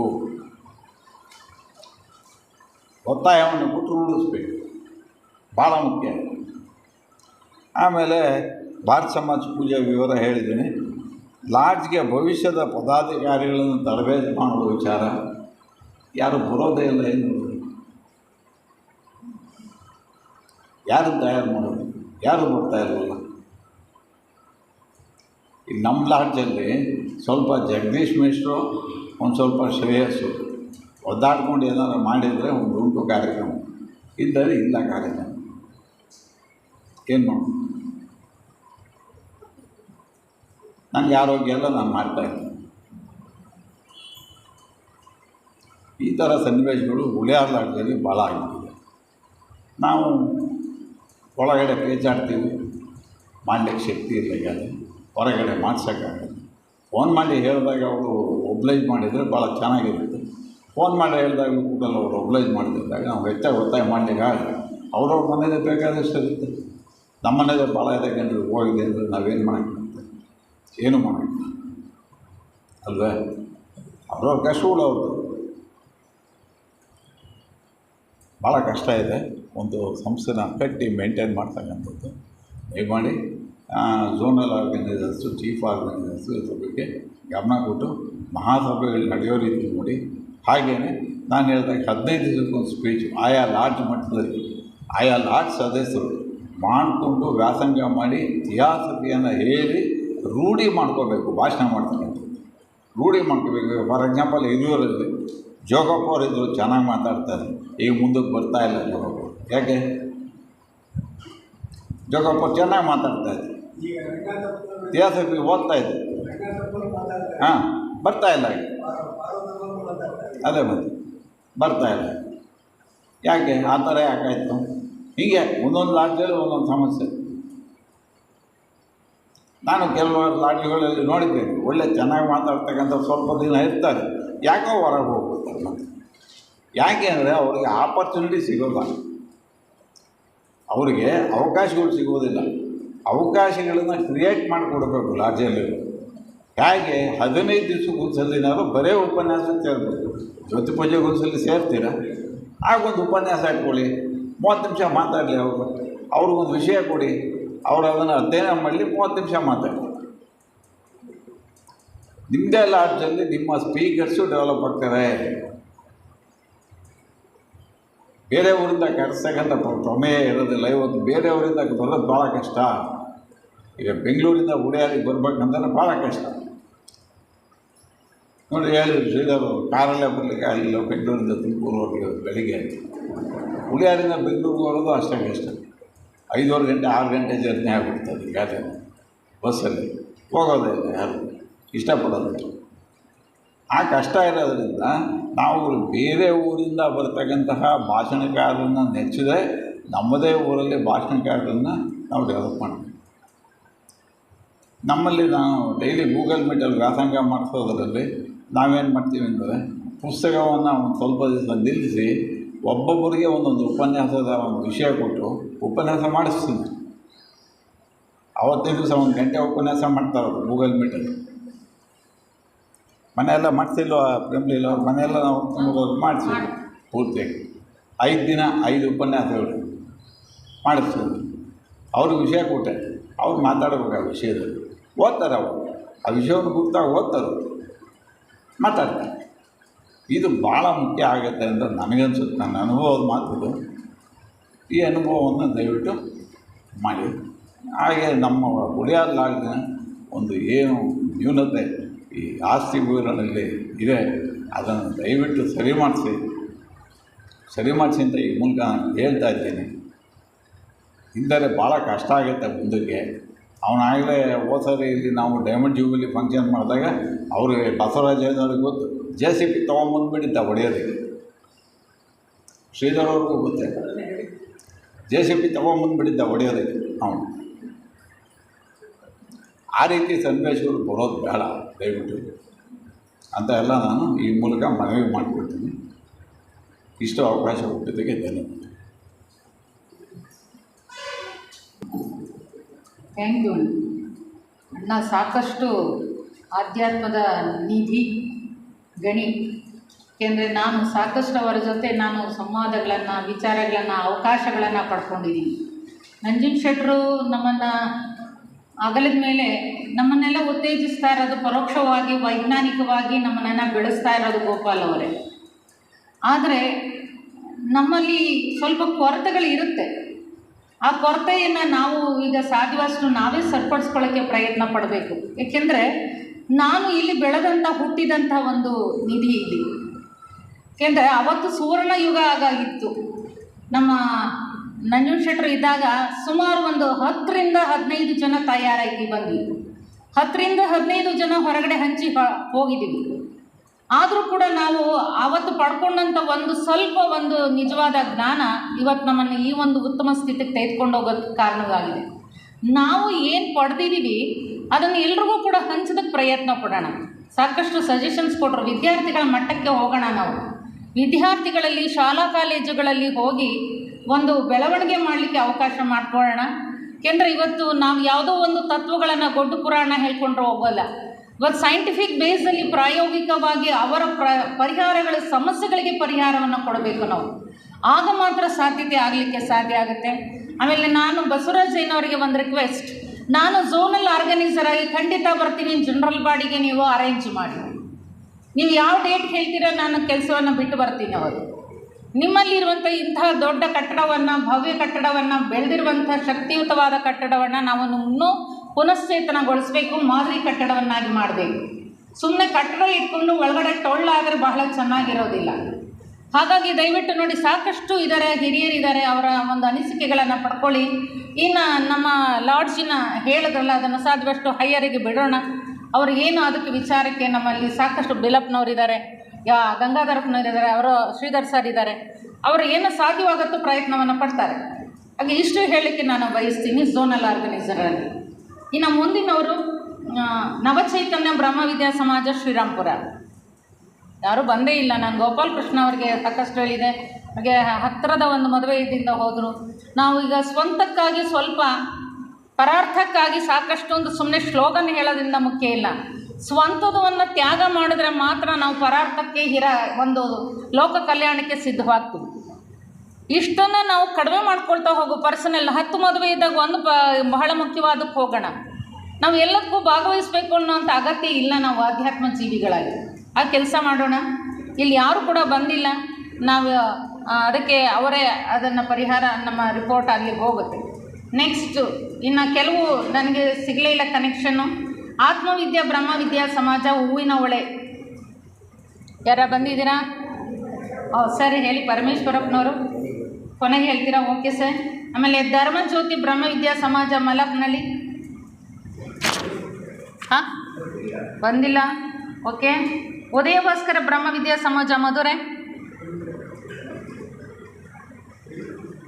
ಏನು ಹೇಳಕ್ಕೆ ಸರ್? ನೀವೇ ಹೇಳಿಬಿಡಿ. ಕಾರೆಹಳ್ಳಿ ಬ್ರಹ್ಮವಿದ್ಯಾ ಸಮಾಜ ಪಂಚಾಕ್ಷರಿ ಅವರು ಒಬ್ಬರೊಂದು ಸಲ ಸಿಕ್ಕಿದ್ರೆ ಅಷ್ಟೇ ತಿರ್ಗಾ ಕಟ್ ಮಾಡಿದ್ರು ಲೈನ್. ಬನ್ನಿ ಸರ್, ನಿಮ್ಮದೇ ಆದಂಥ ಅಭಿಪ್ರಾಯ ಕೊಡಿ, ಓರಲ್ಲಾಗಿ ಹೇಳಿಬಿಡಿ. ವೇದಿಕೆಯ ಮೇಲೆ ಆಸೀನರಾಗಿರ್ತಕ್ಕಂಥ ಗಣ್ಯ ಸೋದರಿಯವರೇ ಹಾಗೂ ಮುಖ್ಯವಾಗಿ ಆಗಮಿಸ್ತಕ್ಕಂಥ ಎಲ್ಲ ಸೋದರಿಯವರೇ, ನಂದು ಥರ ಮಲ್ಲಪ್ಪನಹಳ್ಳಿ ಶ್ರೀರಾಮ್ಪುರ ಥರನೇ ಆಗ್ತಾಯಿತ್ತು. ಅನೇಕ ಕಾರ್ಯಕ್ರಮಗಳ ಒತ್ತಡದ ನಡುವೆಯೂ ಕೂಡ ಬರಬೇಕು ಅಂತ ಈ ತಿಂಗಳಿಂದ ಮಾಡ್ಕೊಂಡಿದ್ದೆ. ಆ ಬರೋದ ನಡುವೆ ಅನೇಕ ಕಷ್ಟ ಕಾರ್ಪಣ್ಯಗಳು ಬಂದ್ಬಿಟ್ಟು ಒಂದು ಮದುವೆಗೆ ಒಂದು 5 ನಿಮಿಷ ಅಟೆಂಡ್ ಆಗಿ ಏನಾರು ಮಾಡಿ ಇವತ್ತು ಹುಳಿಯಾಗಿ ಹೋಗಬೇಕು ಅಂದ್ಕೊಂಡು ಕೊನೆಗೂ 11 ಗಂಟೆ 30 ನಿಮಿಷಕ್ಕೆ ಆಗಮಿಸ್ತೆ. ಇವರೆಲ್ಲರೂ ಹೇಳಿರ್ತಕ್ಕಂಥ ಅನೇಕ ಸಮಸ್ಯೆಗಳ ಸರಮಾಲೆಗಳು ಕೂಡ ನಮ್ಮಲ್ಲಿ ಇದ್ದಾವೆ. ನಿಮ್ಮಲ್ಲಿ ಇರ್ತಕ್ಕಂಥ ಸಮಸ್ಯೆಗಳಿಗಿಂತ ಭಿನ್ನವಾಗಿರ್ತಕ್ಕಂಥ ಸಮಸ್ಯೆಗಳಿವೆ. ನಮ್ಮದು ಹಳ್ಳಿಯಲ್ಲಿರ್ತಕ್ಕಂಥ ಲಾಡ್ಜು. ನಮ್ಮ ಲಾಡ್ಜಿಗೆ ನಮ್ಮ ತಂದೆ ಕೆ ಕರೇನಮ್ಮಪ್ಪ ಅಂತ ಅವರು ಭಾಳಷ್ಟು ಶ್ರಮಿಸಿ ಒಂದು ಕಟ್ಟಡವನ್ನು ನಿರ್ಮಾಣ ಮಾಡಿದ್ದಾರೆ. ಅವ್ರ ಜೊತೆಗೆ ಹೆಗಲು ಕೊಟ್ಟಂತಹ ಶಿವಾನಂದಪ್ಪ ಮೇಷ್ಟ್ರಿಗೆ ಈಗಾಗಲೇ ತುಂಬ ವಯಸ್ಸಾಗಿಬಿಟ್ಟಿದೆ. ಅವ್ರು ಓಡಾಡೋಕ್ಕೆ ಆಗ್ತಕ್ಕಂಥ ಶಕ್ತಿ ಇರೋದು. ಹಳ್ಳಿಗಳ ಪಟ್ಟಣದಲ್ಲಿ ಒಂದು ರೀತಿ ಸಮಸ್ಯೆ ಆದರೆ ಹಳ್ಳಿಗಳಲ್ಲಿ ಅದಕ್ಕಿಂತ ವ್ಯತಿರಿಕ್ತವಾಗಿರ್ತಕ್ಕಂಥ ಸಮಸ್ಯೆಗಳಿದ್ದಾವೆ. ಯಾರಾದರೂ ನಾವು ಬ್ರಹ್ಮ ಸಮಾಜಕ್ಕೆ ಬನ್ನಿ ಇವತ್ತು ಕಾರ್ಯಕ್ರಮ ಇದೆ ಅಂದರೆ, ನಾನು ಮೂಲತಃ ನಿವೃತ್ತಿ ಹೊಂದಿರ್ತಕ್ಕಂಥ ಶಿಕ್ಷಕ, ಈಗ ವಕೀಲ ವೃತ್ತಿ ಮಾಡ್ತಾಯಿದ್ದೀನಿ. ಮೇಷ್ಟ್ರೆ, ತಿಂಗಳಿಗೆ ಎಷ್ಟು ಆದಾಯ ಬರುತ್ತೆ ನಿಮ್ಮ ಸಮಾಜದಿಂದ ಅಂತ ಇದಕ್ಕೆ ಉತ್ತರ ಕೊಡ್ತಕ್ಕಂಥ ಕೆಲವರು ಹಳ್ಳಿಗಳಲ್ಲಿ ಗೊತ್ತಿರುತ್ತೆ, ಮಾಮೂಲಿ ಏನೋ ಆದಾಯ ಬರುತ್ತೆ ಮೇಷ್ಟ್ರಿಗೆ, ಅದಕ್ಕೆ ಭಾಳ ಶಿಸ್ತಿನಿಂದ ಮಾಡ್ತಾರೆ ಫಂಕ್ಷನ್ಗಳು ಅಂತ. ಅದರ ಕಷ್ಟ ನಷ್ಟಗಳು ನಿಮಗೂ ಗೊತ್ತಿದೆ, ನಮಗೂ ಗೊತ್ತಿದೆ. ನಾವು ಅತಿ ಹೆಚ್ಚು 46 ಜನ ಸಂಘದ ಸದಸ್ಯರಿದ್ದರು. ಈಗ ಕ್ಷೀಣಿಸ್ತಾ 5 ಜನ ಮಾತ್ರ ನಾವೇ ಉಳ್ಕೊಂಡಿದ್ದೀವಿ. ನಮ್ಮ ಮನೆಯಲ್ಲಿ ನನಗೆ ಮಕ್ಕಳಿಗೆ 2 ತಂದಿರ್ತಕ್ಕಂಥವರು ಜ್ಯೋತಿ ಮತ್ತು ದಿವ್ಯ. ಪ್ರತಿನಿತ್ಯನೂ ಕೂಡ ನಾನು ದಿವ್ಯ ಜ್ಯೋತಿ ನೆನೆಸ್ಕೊಳ್ಳೇಬೇಕಾಗಿತ್ತು. ಪ್ರತಿ ವಾರಕ್ಕೆ ಒಂದು ಸಾರಿ ನಾವು ಪೂಜಾ ಕಾರ್ಯಕ್ರಮ ಮಾಡ್ತೀವಿ. ವಾರ್ಷಿಕ ಸಮಾವೇಶವನ್ನು ನಮ್ಮ ಬಿಲ್ಲಪ್ಪ ಸಾಹೇಬರು ನಮಗೆ ನೂತನವಾಗಿ ಭಾಳಷ್ಟು ಸಲಹೆ, ಅವರು ನಮ್ಮ ತಂದೆಯವರು, ನಮ್ಮ ಅಣ್ಣನವರು ಎಲ್ಲರೂ ಕೂಡ ಭಾಳ ಆತ್ಮೀಯರಾಗಿದ್ದರಿಂದ ನಾವು ಚಿಕ್ಕ ಮಕ್ಕಳಿಂದಲೂ ಕೂಡ ಅವ್ರು ನೋಡಿದ್ವಿ. ಅವರು ಕೂಡ ಹೋದ ವರ್ಷದಿಂದ ಬರ್ತಾಯಿದ್ದಾರೆ. ಅವರ ಸಮ್ಮುಖದಲ್ಲಿ ನಮ್ಮ ನಾಗರಾಜಪ್ಪನವರ ಮಾರ್ಗದರ್ಶನದಲ್ಲಿ ನಾವು ವಾರ್ಷಿಕ ಪೂಜೆಯನ್ನು ಮಾಡ್ತೀವಿ, ವಾರ್ಷಿಕ ಸಮಾವೇಶನ ಮಾಡ್ತೀವಿ. ಸಮಸ್ಯೆಗಳು ಅವನ್ನ ಬಗೆಹರಿಸ್ತಕ್ಕಂಥದ್ದು ಕಷ್ಟ. ಇವೆಲ್ಲಗಳ ನಡುವೆ ಯಾಕೆ ನಮಗೆ ಈ ಆಧ್ಯಾತ್ಮ ಅಂತಕ್ಕಂಥದ್ದು ಯಾವಾಗ ಬೇಕಾಗುತ್ತೆ ಅಂದರೆ, ಸ್ವಲ್ಪ ಇಳಿ ವಯಸ್ಸಾದ ಮೇಲೆ ಬೇಕಾಗ್ತಕ್ಕಂಥ. ಈಗಿನ ಮಕ್ಕಳಿಗೆ ಹೋಗಿ ನಮ್ಮ ಬೋಧನೆಗಳನ್ನ ಹೇಳಿದರೆ ಯಾರೂ ಇವತ್ತು ಕೇಳ್ತಕ್ಕಂಥ ವ್ಯವಧಾನ ಆಗಲಿ ತಾಳ್ಮೆ ಆಗಲಿ ಅವ್ರಿಗೆ ಇರೋದಿಲ್ಲ. ಅವ್ರಿಗೆ ಬರ್ತಕ್ಕಂಥದ್ದು ಯಾವಾಗಪ್ಪ ಅಂದರೆ ಇಳಿಮುಖ ವಯಸ್ಸಾದಾಗ.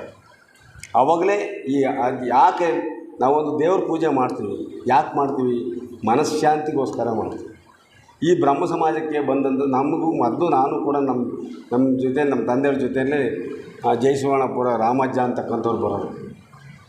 ನಾವು ಅನ್ನೋ ಸಂದರ್ಭದಲ್ಲಿ ಅವ್ರನ್ನ ನಿಮಗೇನು ಕೆಲಸ ಇಲ್ಲವೇ ಅಂತ ಅಂದಿದ್ದು ಸಹ ಉಂಟು. ಕರೀಮಪ್ಪರೇ, ನಿಮ್ಗೆ ಹೋದ ಮೇಲೆ ಯಾರು ನೋಡ್ಕೊತೀರಪ್ಪ? ನಮ್ಮ ಪಂಚಿ ಇದ್ದಾನೆ, ಅವನೇ ನೋಡ್ಕೊಳ್ಳೋದು ಯಾರೂ ಇಲ್ಲ. ನಮ್ಮ ತಂದೆಯವರು ನನ್ನ ನೆಗಲ ಮೇಲೆ ಹಾಕಿದ್ದಾರೆ. ಆದಷ್ಟು ನಾನು ಅತಿ ಹೆಚ್ಚು ನಾನು ಹೀಗೆ ಮಾಡ್ತೀನಿ, ಹಾಗೆ ಮಾಡ್ತೀನಿ. ನಮ್ಮ ತಂದೆಯವರಲ್ಲಿರ್ತಕ್ಕಂಥ ಗುಣಗಳು, ಅವರಲ್ಲಿರ್ತಕ್ಕಂಥ ವ್ಯವಧಾನಗಳು ನಮ್ಮಲ್ಲಿಲ್ಲ. ಇವತ್ತು ನಾವು ನ್ಯಾಯಮೂರ್ತಿಗಳಂತ ಬಿಲ್ಲಪ್ಪ ಸಾಹೇಬರು ನೋಡ್ತೀವಿ.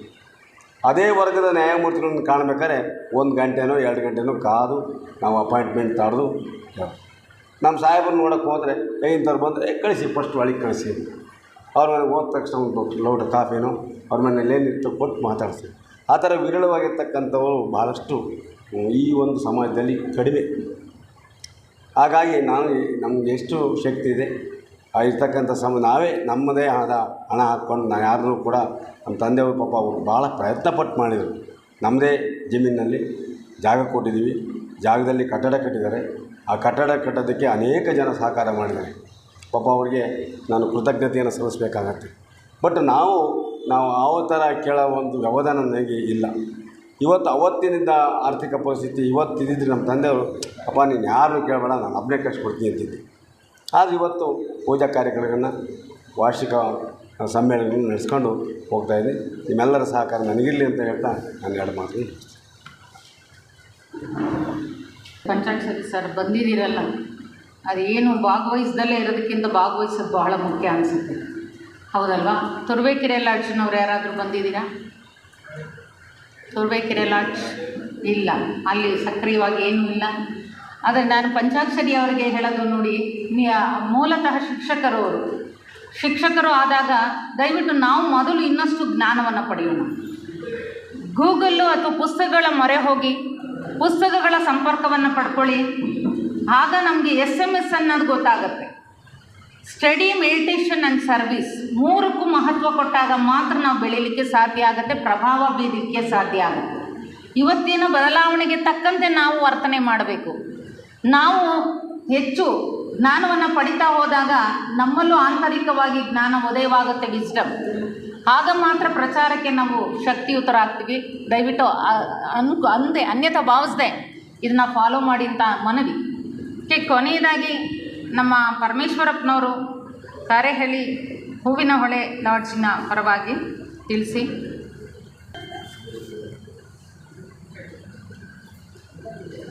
ಆತ್ಮೀಯ ಸೋದರ ಸೋದರಿಯರೇ,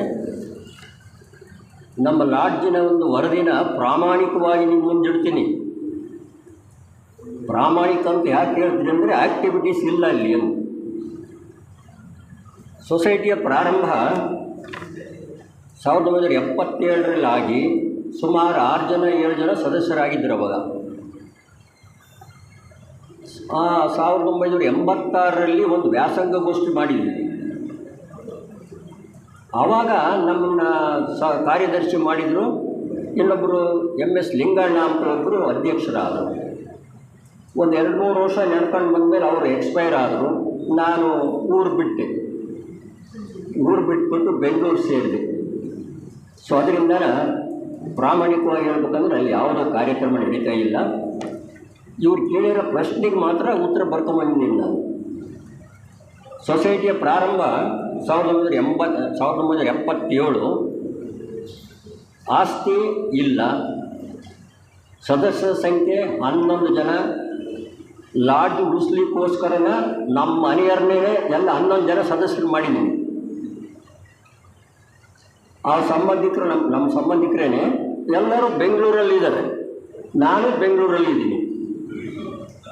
ಆ್ಯಕ್ಟಿವಿಟೀಸ್ ಹೇಗೆ ನಡೀಬೇಕು ಸೊಸೈಟಿದು? ನಾವು ಊರಿಗೆ ಹೋಗಿ ಅದನ್ನು ಸಕ್ರಿಯ ಮಾಡಲಿಕ್ಕೆ ನಮ್ಗೆ ಆಗ್ತಾ ಇಲ್ಲ. ಈಗ ಸದಸ್ಯರ ಸಂಖ್ಯೆ 11 ಜನ ಇದ್ದೀವಿ, ಹೊಸ ಸದಸ್ಯರು ಇಲ್ಲ, ಆಸ್ತಿ ಇಲ್ಲ, ಲಿಟಿಗೇಷನ್ ಇಲ್ಲ, ಕಾರ್ಯಕ್ರಮ ಇಲ್ಲ, ಜನರಲ್ ಬಾಡಿ ಇಲ್ಲ, ನಡೆಸುತ್ತಿಲ್ಲ, ಜ್ಯೋತಿ ಪೂಜೆ ಇಲ್ಲ, ಅಧ್ಯಕ್ಷರು ಇಲ್ಲ, ಕಾರ್ಯದರ್ಶಿ ಒಬ್ಬರಿದ್ದಾರೆ, ಬೆಂಗಳೂರಲ್ಲಿದ್ದಾರೆ.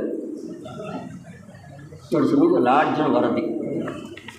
ಇನ್ನು ಥಿಯಾಸಫಿ ವಾಣಿ ಬಗ್ಗೆ ಸ್ವಲ್ಪ ತಿಳಿಸ್ರಿ ಅಂತ ಹೇಳಿರೋದ್ರಿಂದ ಒಂದು 5 ನಿಮಿಷ ಅದರ ಬಗ್ಗೆ ತಿಳಿಸ್ತೀನಿ. ಇತ್ತೀಚೆಗೆ ವಾಣಿ ಬಹಳ ಚೆನ್ನಾಗಿ ಬರ್ತಾ ಇದೆ, ತಾವೆಲ್ಲ ಗಮನಿಸಿರ್ಬೋದು. ಇದಕ್ಕೆ ಮೂಲ ಕಾರಣ ಸಂಪಾದಕರು ME ರುದ್ರಪ್ಪ. ಬಹಳ ಶ್ರಮ ವಹಿಸಿಯವರು ನೋಡ್ರಿ, ಈ ವಯಸ್ಸಿನಾಗೆ 83-84 ವರ್ಷ, ಅವರಿಗೆ 84 ವರ್ಷ ಇರ್ಬೇಕು. ನೈಟು ಅವರ ಆ ಪ್ರಿಂಟರ್ ಹೊರತರಕ್ಕೆ ಹೋಗ್ತಾರೆ, ಅಲ್ಲಿ ಶ್ರಮ ವಹಿಸಿ ಈ ಫೋಟೋಗಳೆಲ್ಲ ರೆಡಿ ಮಾಡ್ತಾರೆ. ಆಮೇಲೆ ಸಂಪಾದಕೀಯ ಬರೀತಾರೆ. ಆಮೇಲೆ ಯಾವ್ಯಾವ್ದು ಏನೇನು ಯಾವ್ಯಾವ ತಿಂಗಳಲ್ಲಿ ಯಾರ್ಯಾರ್ದು ಆಚರಣೆ ಮಾಡಬೇಕು ಅದೆಲ್ಲನೂ ಕಲೆಕ್ಷನ್ ಮಾಡಿ ಬಹಳ ಚೆನ್ನಾಗಿ ಮಾಡ್ತಾ ಇದ್ದಾರೆ. ಆದರೆ ಸದಸ್ಯರ ಸಂಖ್ಯೆ ಮಾತ್ರ, ಚಂದಾದಾರ ಸಂಖ್ಯೆ ಕ್ಷೀಣಿಸ್ತಾ ಇದೆ. ಕ್ವಾಲಿಟಿ ಚೆನ್ನಾಗಿದೆ, ಚೆನ್ನಾಗಿ ಆಗ್ತಾ ಇದೆ, ಆದರೆ ಸದಸ್ಯರ ಸಂಖ್ಯೆ ಕ್ಷೀಣಿಸ್ತಾ ಇದೆ. ದಯಮಾಡಿ ಥಿಯಾಸಫಿ ವಾಣಿ ಚಂದಾದಾರರಲ್ಲಿ ಮತ್ತು ಪದಾಧಿಕಾರಿಗಳಲ್ಲಿ ನನ್ನ ಕಳಕಳಿಯ ಮನವಿ ಏನಂದರೆ, ಪ್ರತಿ ವರ್ಷ ನಾವು ರಿನ್ಯೂವಲ್ ಮಾಡ್ತೀವಲ್ಲ, ಮೆಂಬರ್ಶಿಪ್ ರಿನ್ಯೂವಲ್ ಮಾಡ್ತೀವಲ್ಲ, ಆ ಸಂದರ್ಭದಲ್ಲಿ ಪದಾಧಿಕಾರಿಗಳು ದಯವಿಟ್ಟು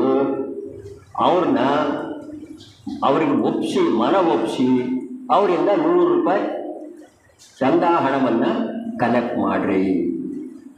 ವರ್ಷಕ್ಕೆ 100 ರೂಪಾಯಿ. ಸ್ವಾಮಿ ದಯವಿಟ್ಟು ಕೇಳಿ ಇದನ್ನು. ವರ್ಷಕ್ಕೆ 100, ತಿಂಗಳಿಗೆ ಎಷ್ಟು ಸ್ವಾಮಿ? 8 ರೂಪಾಯಿ 40 ಪೈಸಾ. ಒಂದು ತಿಂಗಳಿಗೆ ಚಂದಾ ಹಣ 8 ರೂಪಾಯಿ 40 ಪೈಸಾ. ಒಂದು ಕಾಫಿ ಬೆಲೆ ಎಷ್ಟು ಸ್ವಾಮಿ ಇವತ್ತು? 15 ರೂಪಾಯಿ. ಅಲ್ಲಿಗೆ ಅರ್ಧ ಕಪ್ ಕಾಫಿ ಬೆಲೆ ಒಂದು ತಿಂಗಳಿಗೆ 1 ವಾಣಿ ನಿಮ್ಮದಾಗುತ್ತೆ. ದಯವಿಟ್ಟು ಪದಾಧಿಕಾರಿಗಳು ಇದನ್ನು ಅವರು ಮೊದಲು ನಾನು ನಮ್ಮ ಪ್ರಧಾನ ವ್ಯವಸ್ಥಾಪಕರಲ್ಲಿ ಅದನ್ನೇ ಕೇಳ್ತಾ ಇದ್ದೀನಿ. ಏನು ಹೇಳ್ತೀನಿ ಅವರಿಗಿಂದ ರಿಕ್ವೆಸ್ಟ್ ಮಾಡ್ತೀನಿ. ಅವರಿಗೆ ಎಲ್ಲ ಕಡೆ ಓಡಾಡ್ತಾರಲ್ಲ, ದಯವಿಟ್ಟು ಮೆಂಬರ್ಶಿಪ್ ಜಾಸ್ತಿ ಮಾಡಿರಿ, ಚಂದಾದಾರನ ಜಾಸ್ತಿ ಮಾಡಿರಿ. ಸೊ ಇದೊಂದು ದಾರಿ. ಇನ್ನೊಂದು ದಾರಿ, ಈಗ ಕೆಲವರು ಲ್ಯಾಪ್ಸ್ ಆಗಿದೆ ಮೆಂಬರ್ಶಿಪ್, ಅವ್ರು ರಿನ್ಯೂವಲ್ ಪೀರಿಯಡ್ಡಲ್ಲಿ ಅವ್ರಿಗೂ ಇನ್ಸಿಸ್ಟ್ ಮಾಡಿರಿ, ಚಂದಾದಾರ ಆದ್ರಪ್ಪ, ಬಹಳ ಕಡಿಮೆ ಇದರಲ್ಲಿ ಕಿಯಾಸತಿ ವಾಣಿ ನಿಮ್ಮದಾಗುತ್ತೆ, ದಯವಿಟ್ಟು ಅದಕ್ಕೆ ಚಂದಾದಾರರಾಗಿರಿ ಅಂತ ಹೇಳಿ ಅವ್ರನ್ನು. ಯಾಕಂದರೆ ಪದಾಧಿಕಾರಿಗಳು ಎಲ್ಲ ಕಡೆ ಹೋಗ್ತಾರೆ, ಇನ್ಸಿಸ್ಟ್ ಮಾಡ್ಬೋದು. ಆಮೇಲೆ ಚಂದಾದಾರ ಕಿಯಾಸತಿ ವಾಣಿ ಚಂದಾದಾರ ಏನಾದಾರೋ ಅವ್ರಿಗೂ, ಯಾಕಂದರೆ ಅವರು ಸಕ್ರಿಯವಾಗಿ ಇದರಲ್ಲಿ ಭಾಗವಹಿಸ್ತಾರೆ ಸೊಸೈಟಿ ಕಾರ್ಯಕ್ರಮಗಳಲ್ಲಿ. ಮತ್ತು ಇದು ಜರ್ನಲ್ಲು ಏನು ಸಂಚಿಕೆ ಬರುತ್ತಲ್ಲ ಅದನ್ನು ಓದ್ತಾ ಇರ್ತಾರೆ. ಅವರು ಕೂಡ ಮೆಂಬರ್ಶಿಪ್ಪು ಈಗ ಸದಸ್ಯರೇ ತರಿಸ್ಬೇಕು ಅಂತ ಏನಿಲ್ವಲ್ಲ, ಸದಸ್ಯರಾಗಿ ಇಷ್ಟೇ ಇರಲ್ಲಪ್ಪ ಕೆಲವರಿಗೆ. ವಾಣಿ ಸದಸ್ಯರಾಗಲಿ, ವಾಣಿಗೆ ಚಂದಾದಾರರಾಗಲಿ, ಮೊದಲು ವಾಣಿ ತರಿಸ್ಲಿ, ಕಿಯಾಸತಿ ವಾಣಿ ಓದಿ ಸ್ವಲ್ಪ ದಿವಸ ಆದಮೇಲೆ ಬೇಕಾದ್ರೆ ಮೆಂಬರ್ಶಿಪ್ಪು ಪಡ್ಕೊಳ್ಳಿ. ಹೀಗೆ ಈಗ ಹಲವಾರು ದಾರಿಗಳು ಇದ್ದಾವೆ. ಮನಸ್ಸು ಮುಖ್ಯ. ಪದಾಧಿಕಾರಿಗಳು, ಸಕ್ರಿಯ ಸದಸ್ಯರು ಇದರಲ್ಲಿ ಸಕ್ರಿಯವಾಗಿ ಪಾಲ್ಗೊಂಡು ಇದನ್ನು ಸರ್ಕ್ಯುಲೇಷನ್ ಜಾಸ್ತಿ ಮಾಡಿ ಅಂತ ಹೇಳ್ತಾನೆ ನಾನು 2 ಮಾತು.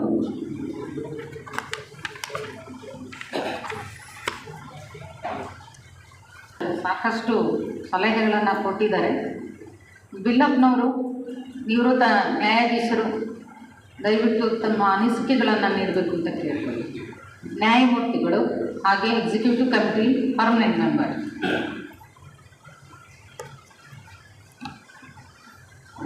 ವೇದಿಕೆಯ ಮೇಲೆ ಮತ್ತು ಈ ಸಮಾರಂಭದಲ್ಲಿ ಭಾಗಿಯಾಗಿರುವ ಎಲ್ಲ ಆತ್ಮೀಯರೇ, ಬೆಳಗ್ಗೆಯಿಂದ ಕೇಳ್ತಾನೇ ಇದ್ದೀವಿ. ಆದರೆ ಆರೋಗ್ಯಕರವಾದ ವಾತಾವರಣ ಇಲ್ಲ ಅಂತ ನಮಗೆ ಉತ್ತರ ಬರ್ತಾ ಇದೆ. ಸಭೆಗಳಲ್ಲಿ ಅಥವಾ ಸಂಸ್ಥೆಗಳಲ್ಲಿ ಆರೋಗ್ಯಕರವಾದ ಉತ್ತರ ಇಲ್ಲ ಅಂತ ನಮಗೆ ಉತ್ತರ ಬರ್ತಾ ಇದೆ ಜನಗಳಿಂದ ಅಥವಾ ಪದಾಧಿಕಾರಿಗಳಿಂದ. ಉತ್ತರ ಸರಿ ಇಲ್ಲ, ಎಲ್ಲವೂ ಸರಿ ಇಲ್ಲ, ಏನೋ ಕೊರತೆ ಇದೆ ಅಂತ. ಆದರೆ ಎಲ್ಲ ಕೊರತೆಗಳ ಬಗ್ಗೆ ನಾನು ಮಾತಾಡೋಕ್ಕೆ ಹೋಗಲ್ಲ. ಆಯ್ದ ಕೆಲವು 1-2-3 ವಿಷಯಗಳನ್ನು ಮಾತ್ರ ಪ್ರಸ್ತಾಪ ಮಾಡಲಿಕ್ಕೆ ಇಷ್ಟಪಡ್ತೀನಿ. ಉಳಿದಿರೋ ವಿಷಯಗಳನ್ನು ಮಾತಾಡ್ಬೋದು. ಒಂದನೇದು, ನಮ್ಮ ಚಟುವಟಿಕೆಯನ್ನು ವಿಸ್ತರಿಸಬೇಕು ಅನ್ನೋವಂಥದ್ದು ನನ್ನ ಅಭಿಪ್ರಾಯ. ಬಹಳ ಹತ್ತಿರ, ನಮ್ಮ ಜೀವನಕ್ಕೆ ಹತ್ತಿರವಾಗುವಂಥ ಹೇಳಿಕೆಗಳನ್ನು ಕೊಟ್ಟಿರುವಂಥದ್ದು Jeremy Bentham. Practical, very practical approach ಅವರು. ಅವರು ಹೇಳ್ತಾರೆ, man is placed under the empire of pleasure and pains. Man is placed under the empire of pleasure and pains. every act or acts directly or indirectly is to maximize the pleasure and to minimize the pain. ನಮ್ಮ ಜೀವನದ ಉದ್ದೇಶ ಏನು? ಇದೇ ನಾವು ಥಿಯಾಸಫಿನಲ್ಲಿ ಕಲಿಯುವಂಥದ್ದು. ನೋಡಯ್ಯ, ಥಿಯಾಸಫಿನಲ್ಲಿ ಹೀಗೆ ಮಾಡಿದ್ರೆ, ಯೋಗ ಮಾಡಿದ್ರೆ, ಧ್ಯಾನ ಮಾಡಿದ್ರೆ, ಅಧ್ಯಯನ ಮಾಡಿದ್ರೆ ಈ ರೀತಿ ನಿನ್ನ ಬದುಕನ್ನು ಕಟ್ಕೊಳ್ಳಿಕ್ಕೆ ಸಾಧ್ಯ ಇದೆ. ಯಾಕೆ ಅಂದರೆ ನೀನು ನರಮನುಷ್ಯ. ನಿನ್ನ ಆಲೋಚನೆಗಳು ಬದಲಾವಣೆ ಆದರೆ, ನಿನ್ನ ನಡವಳಿಕೆಗಳು ಬದಲಾವಣೆ ಆದರೆ, ನಿನ್ನ ಮಾತುಕತೆ ಬದಲಾವಣೆ ಆದರೆ ನಿನ್ನ ಜೀವನ ಸುಖಮಯವಾಗಿ ಇರೋಕ್ಕೆ ಸಾಧ್ಯ ಇದೆ. ಅದನ್ನೇ ನಾವು ಅವನ್ನ ನಮ್ಮ ಜೊತೆಗೆ ನಮ್ಮದಾಗಿ ಮಾಡಿಕೊಳ್ಳಿಕ್ಕೆ ಪ್ರಯತ್ನ ಮಾಡ್ತೀವಿ. ಆದರೆ ಥಿಯಾಸಫಿನಲ್ಲಿ ಏನಾಗಿದೆ, ಈಗ ವಯಸ್ಸಾದವರೇ ಇದ್ದಾರೆ,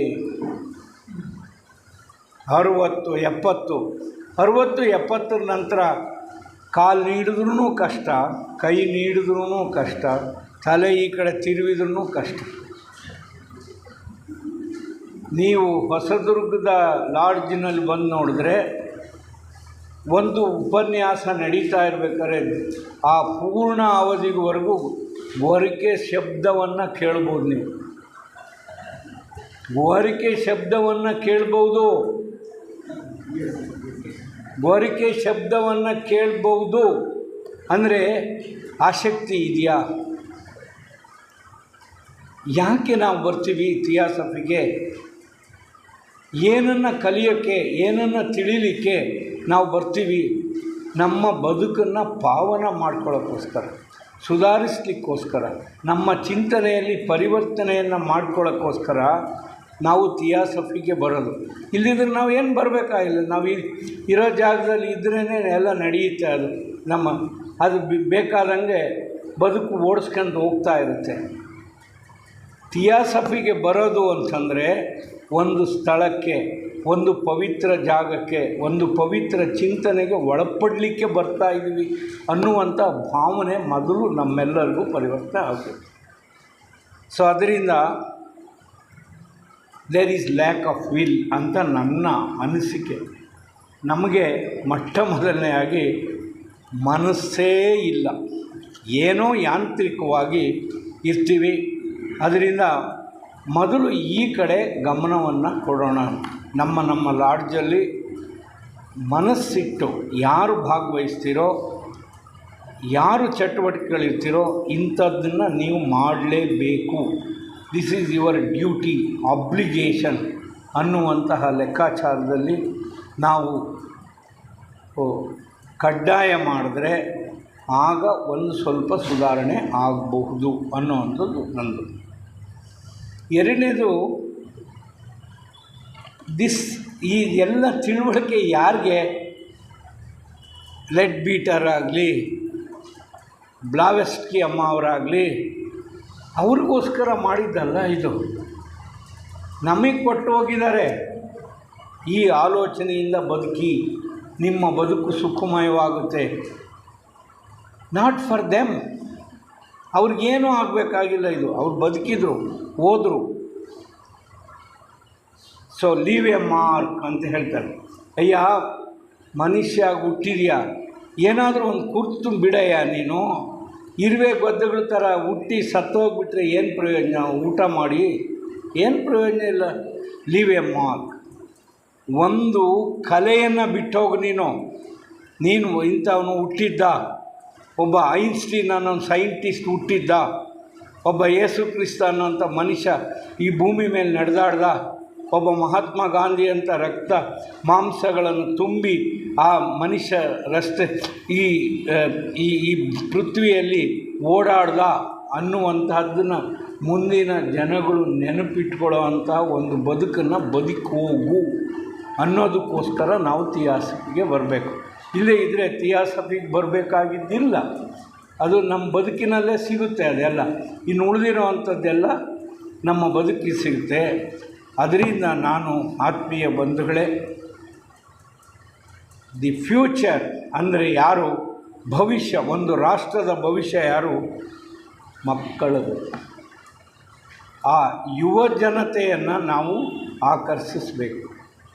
ಯುವ ಜನತೆಯನ್ನು ಆಕರ್ಷಿಸಬೇಕು ಅಂತಂದರೆ ಏನರ್ಥ ಅಂತಂದರೆ ನಮ್ಮ ಕಾರ್ಯಕ್ರಮಗಳಲ್ಲಿ ಸ್ವಲ್ಪ ಬದಲಾವಣೆಯನ್ನು ಮಾಡಿಕೊಳ್ಬೇಕಾಗುತ್ತೆ ನಾವು. ಈಗ ಇರೋವಂಥ ವರ್ತಮಾನದಲ್ಲಾದರೆ ಒಬ್ಬ ಹುಡುಗನೂ ಬರೋಲ್ಲ, ಯಾರಿಗೂ ಇಂಟ್ರೆಸ್ಟ್ ಇಲ್ಲ ಅವ್ರಿಗೂ. ಸೈಂಟಿಸ್ಟ್ ಏನು ಹೇಳಿದಾರೋ ಅದೇ ನಮ್ಮದು, ಕವಿ ಏನು ಬರೆದಿದ್ದಾರೋ ಅದೇ ನನಗೆ ಸಾಕು, ನಮ್ಗೆ ಅಷ್ಟೇ ಸಾಕು. ನಿಮ್ಮ ಪ್ರಿನ್ಸಿಪಲ್ಸನ್ನು ಕಟ್ಕೊಂಡು ನಮಗೇನು ಆಗಬೇಕಾಗಿತ್ತು, ಇವು ಅತಿ ಮುಖ್ಯ. ಆದರೆ ಪುರಂದರದಾಸರನ್ನ ಓದದೇ ಇದ್ದರೆ ಅವನಿಗೆ ಬದುಕು ಏನು ಅಂತ ಗೊತ್ತಾಗಲ್ಲ. ಮಂಕುತಿಮ್ಮನ ಕಗ್ಗವನ್ನು ಓದದೇ ಇದ್ದರೆ ಅವನಿಗೆ ಬದುಕು ಏನು ಅಂತ ಗೊತ್ತಾಗಲ್ಲ. ಆದರೆ ಬರೀ ವಿಜ್ಞಾನ ಅಂತ ಹೇಳ್ತಾ ಹೋಗ್ತಾನಷ್ಟೆ. ಆದರೆ it is mixture of everything ಅನ್ನುವಂಥ ಒಂದು ಭಾವನೆಯನ್ನು ನಾವು ಕೊಡಬೇಕಾದ್ರೆ, ಆತ್ಮೀಯ ಬಂಧುಗಳೇ, ನಾವು ಈ ಒಂದು ನಮ್ಮ ಈ ಚಟುವಟಿಕೆ ಏನಿದೆಯೋ, ಕಾರ್ಯಕ್ಷೇತ್ರ ಏನಿದೆಯೋ ಅದನ್ನು ವಿಸ್ತರಿಸಬೇಕಾಗುತ್ತೆ. ಯುವಕರಿಗೆ ಮತ್ತು ವಿದ್ಯಾರ್ಥಿಗಳಿಗೆ. Whether they become members are not, ಅದು ನಮ್ಮ ಕನ್ಸರ್ನ್ ಅಲ್ಲ. ಅವರು ಯಾಕೆ ಅಂದರೆ theosophy, not for theosophy, those who are members. ಥಿಯಾಸಫಿಯ ಜ್ಞಾನ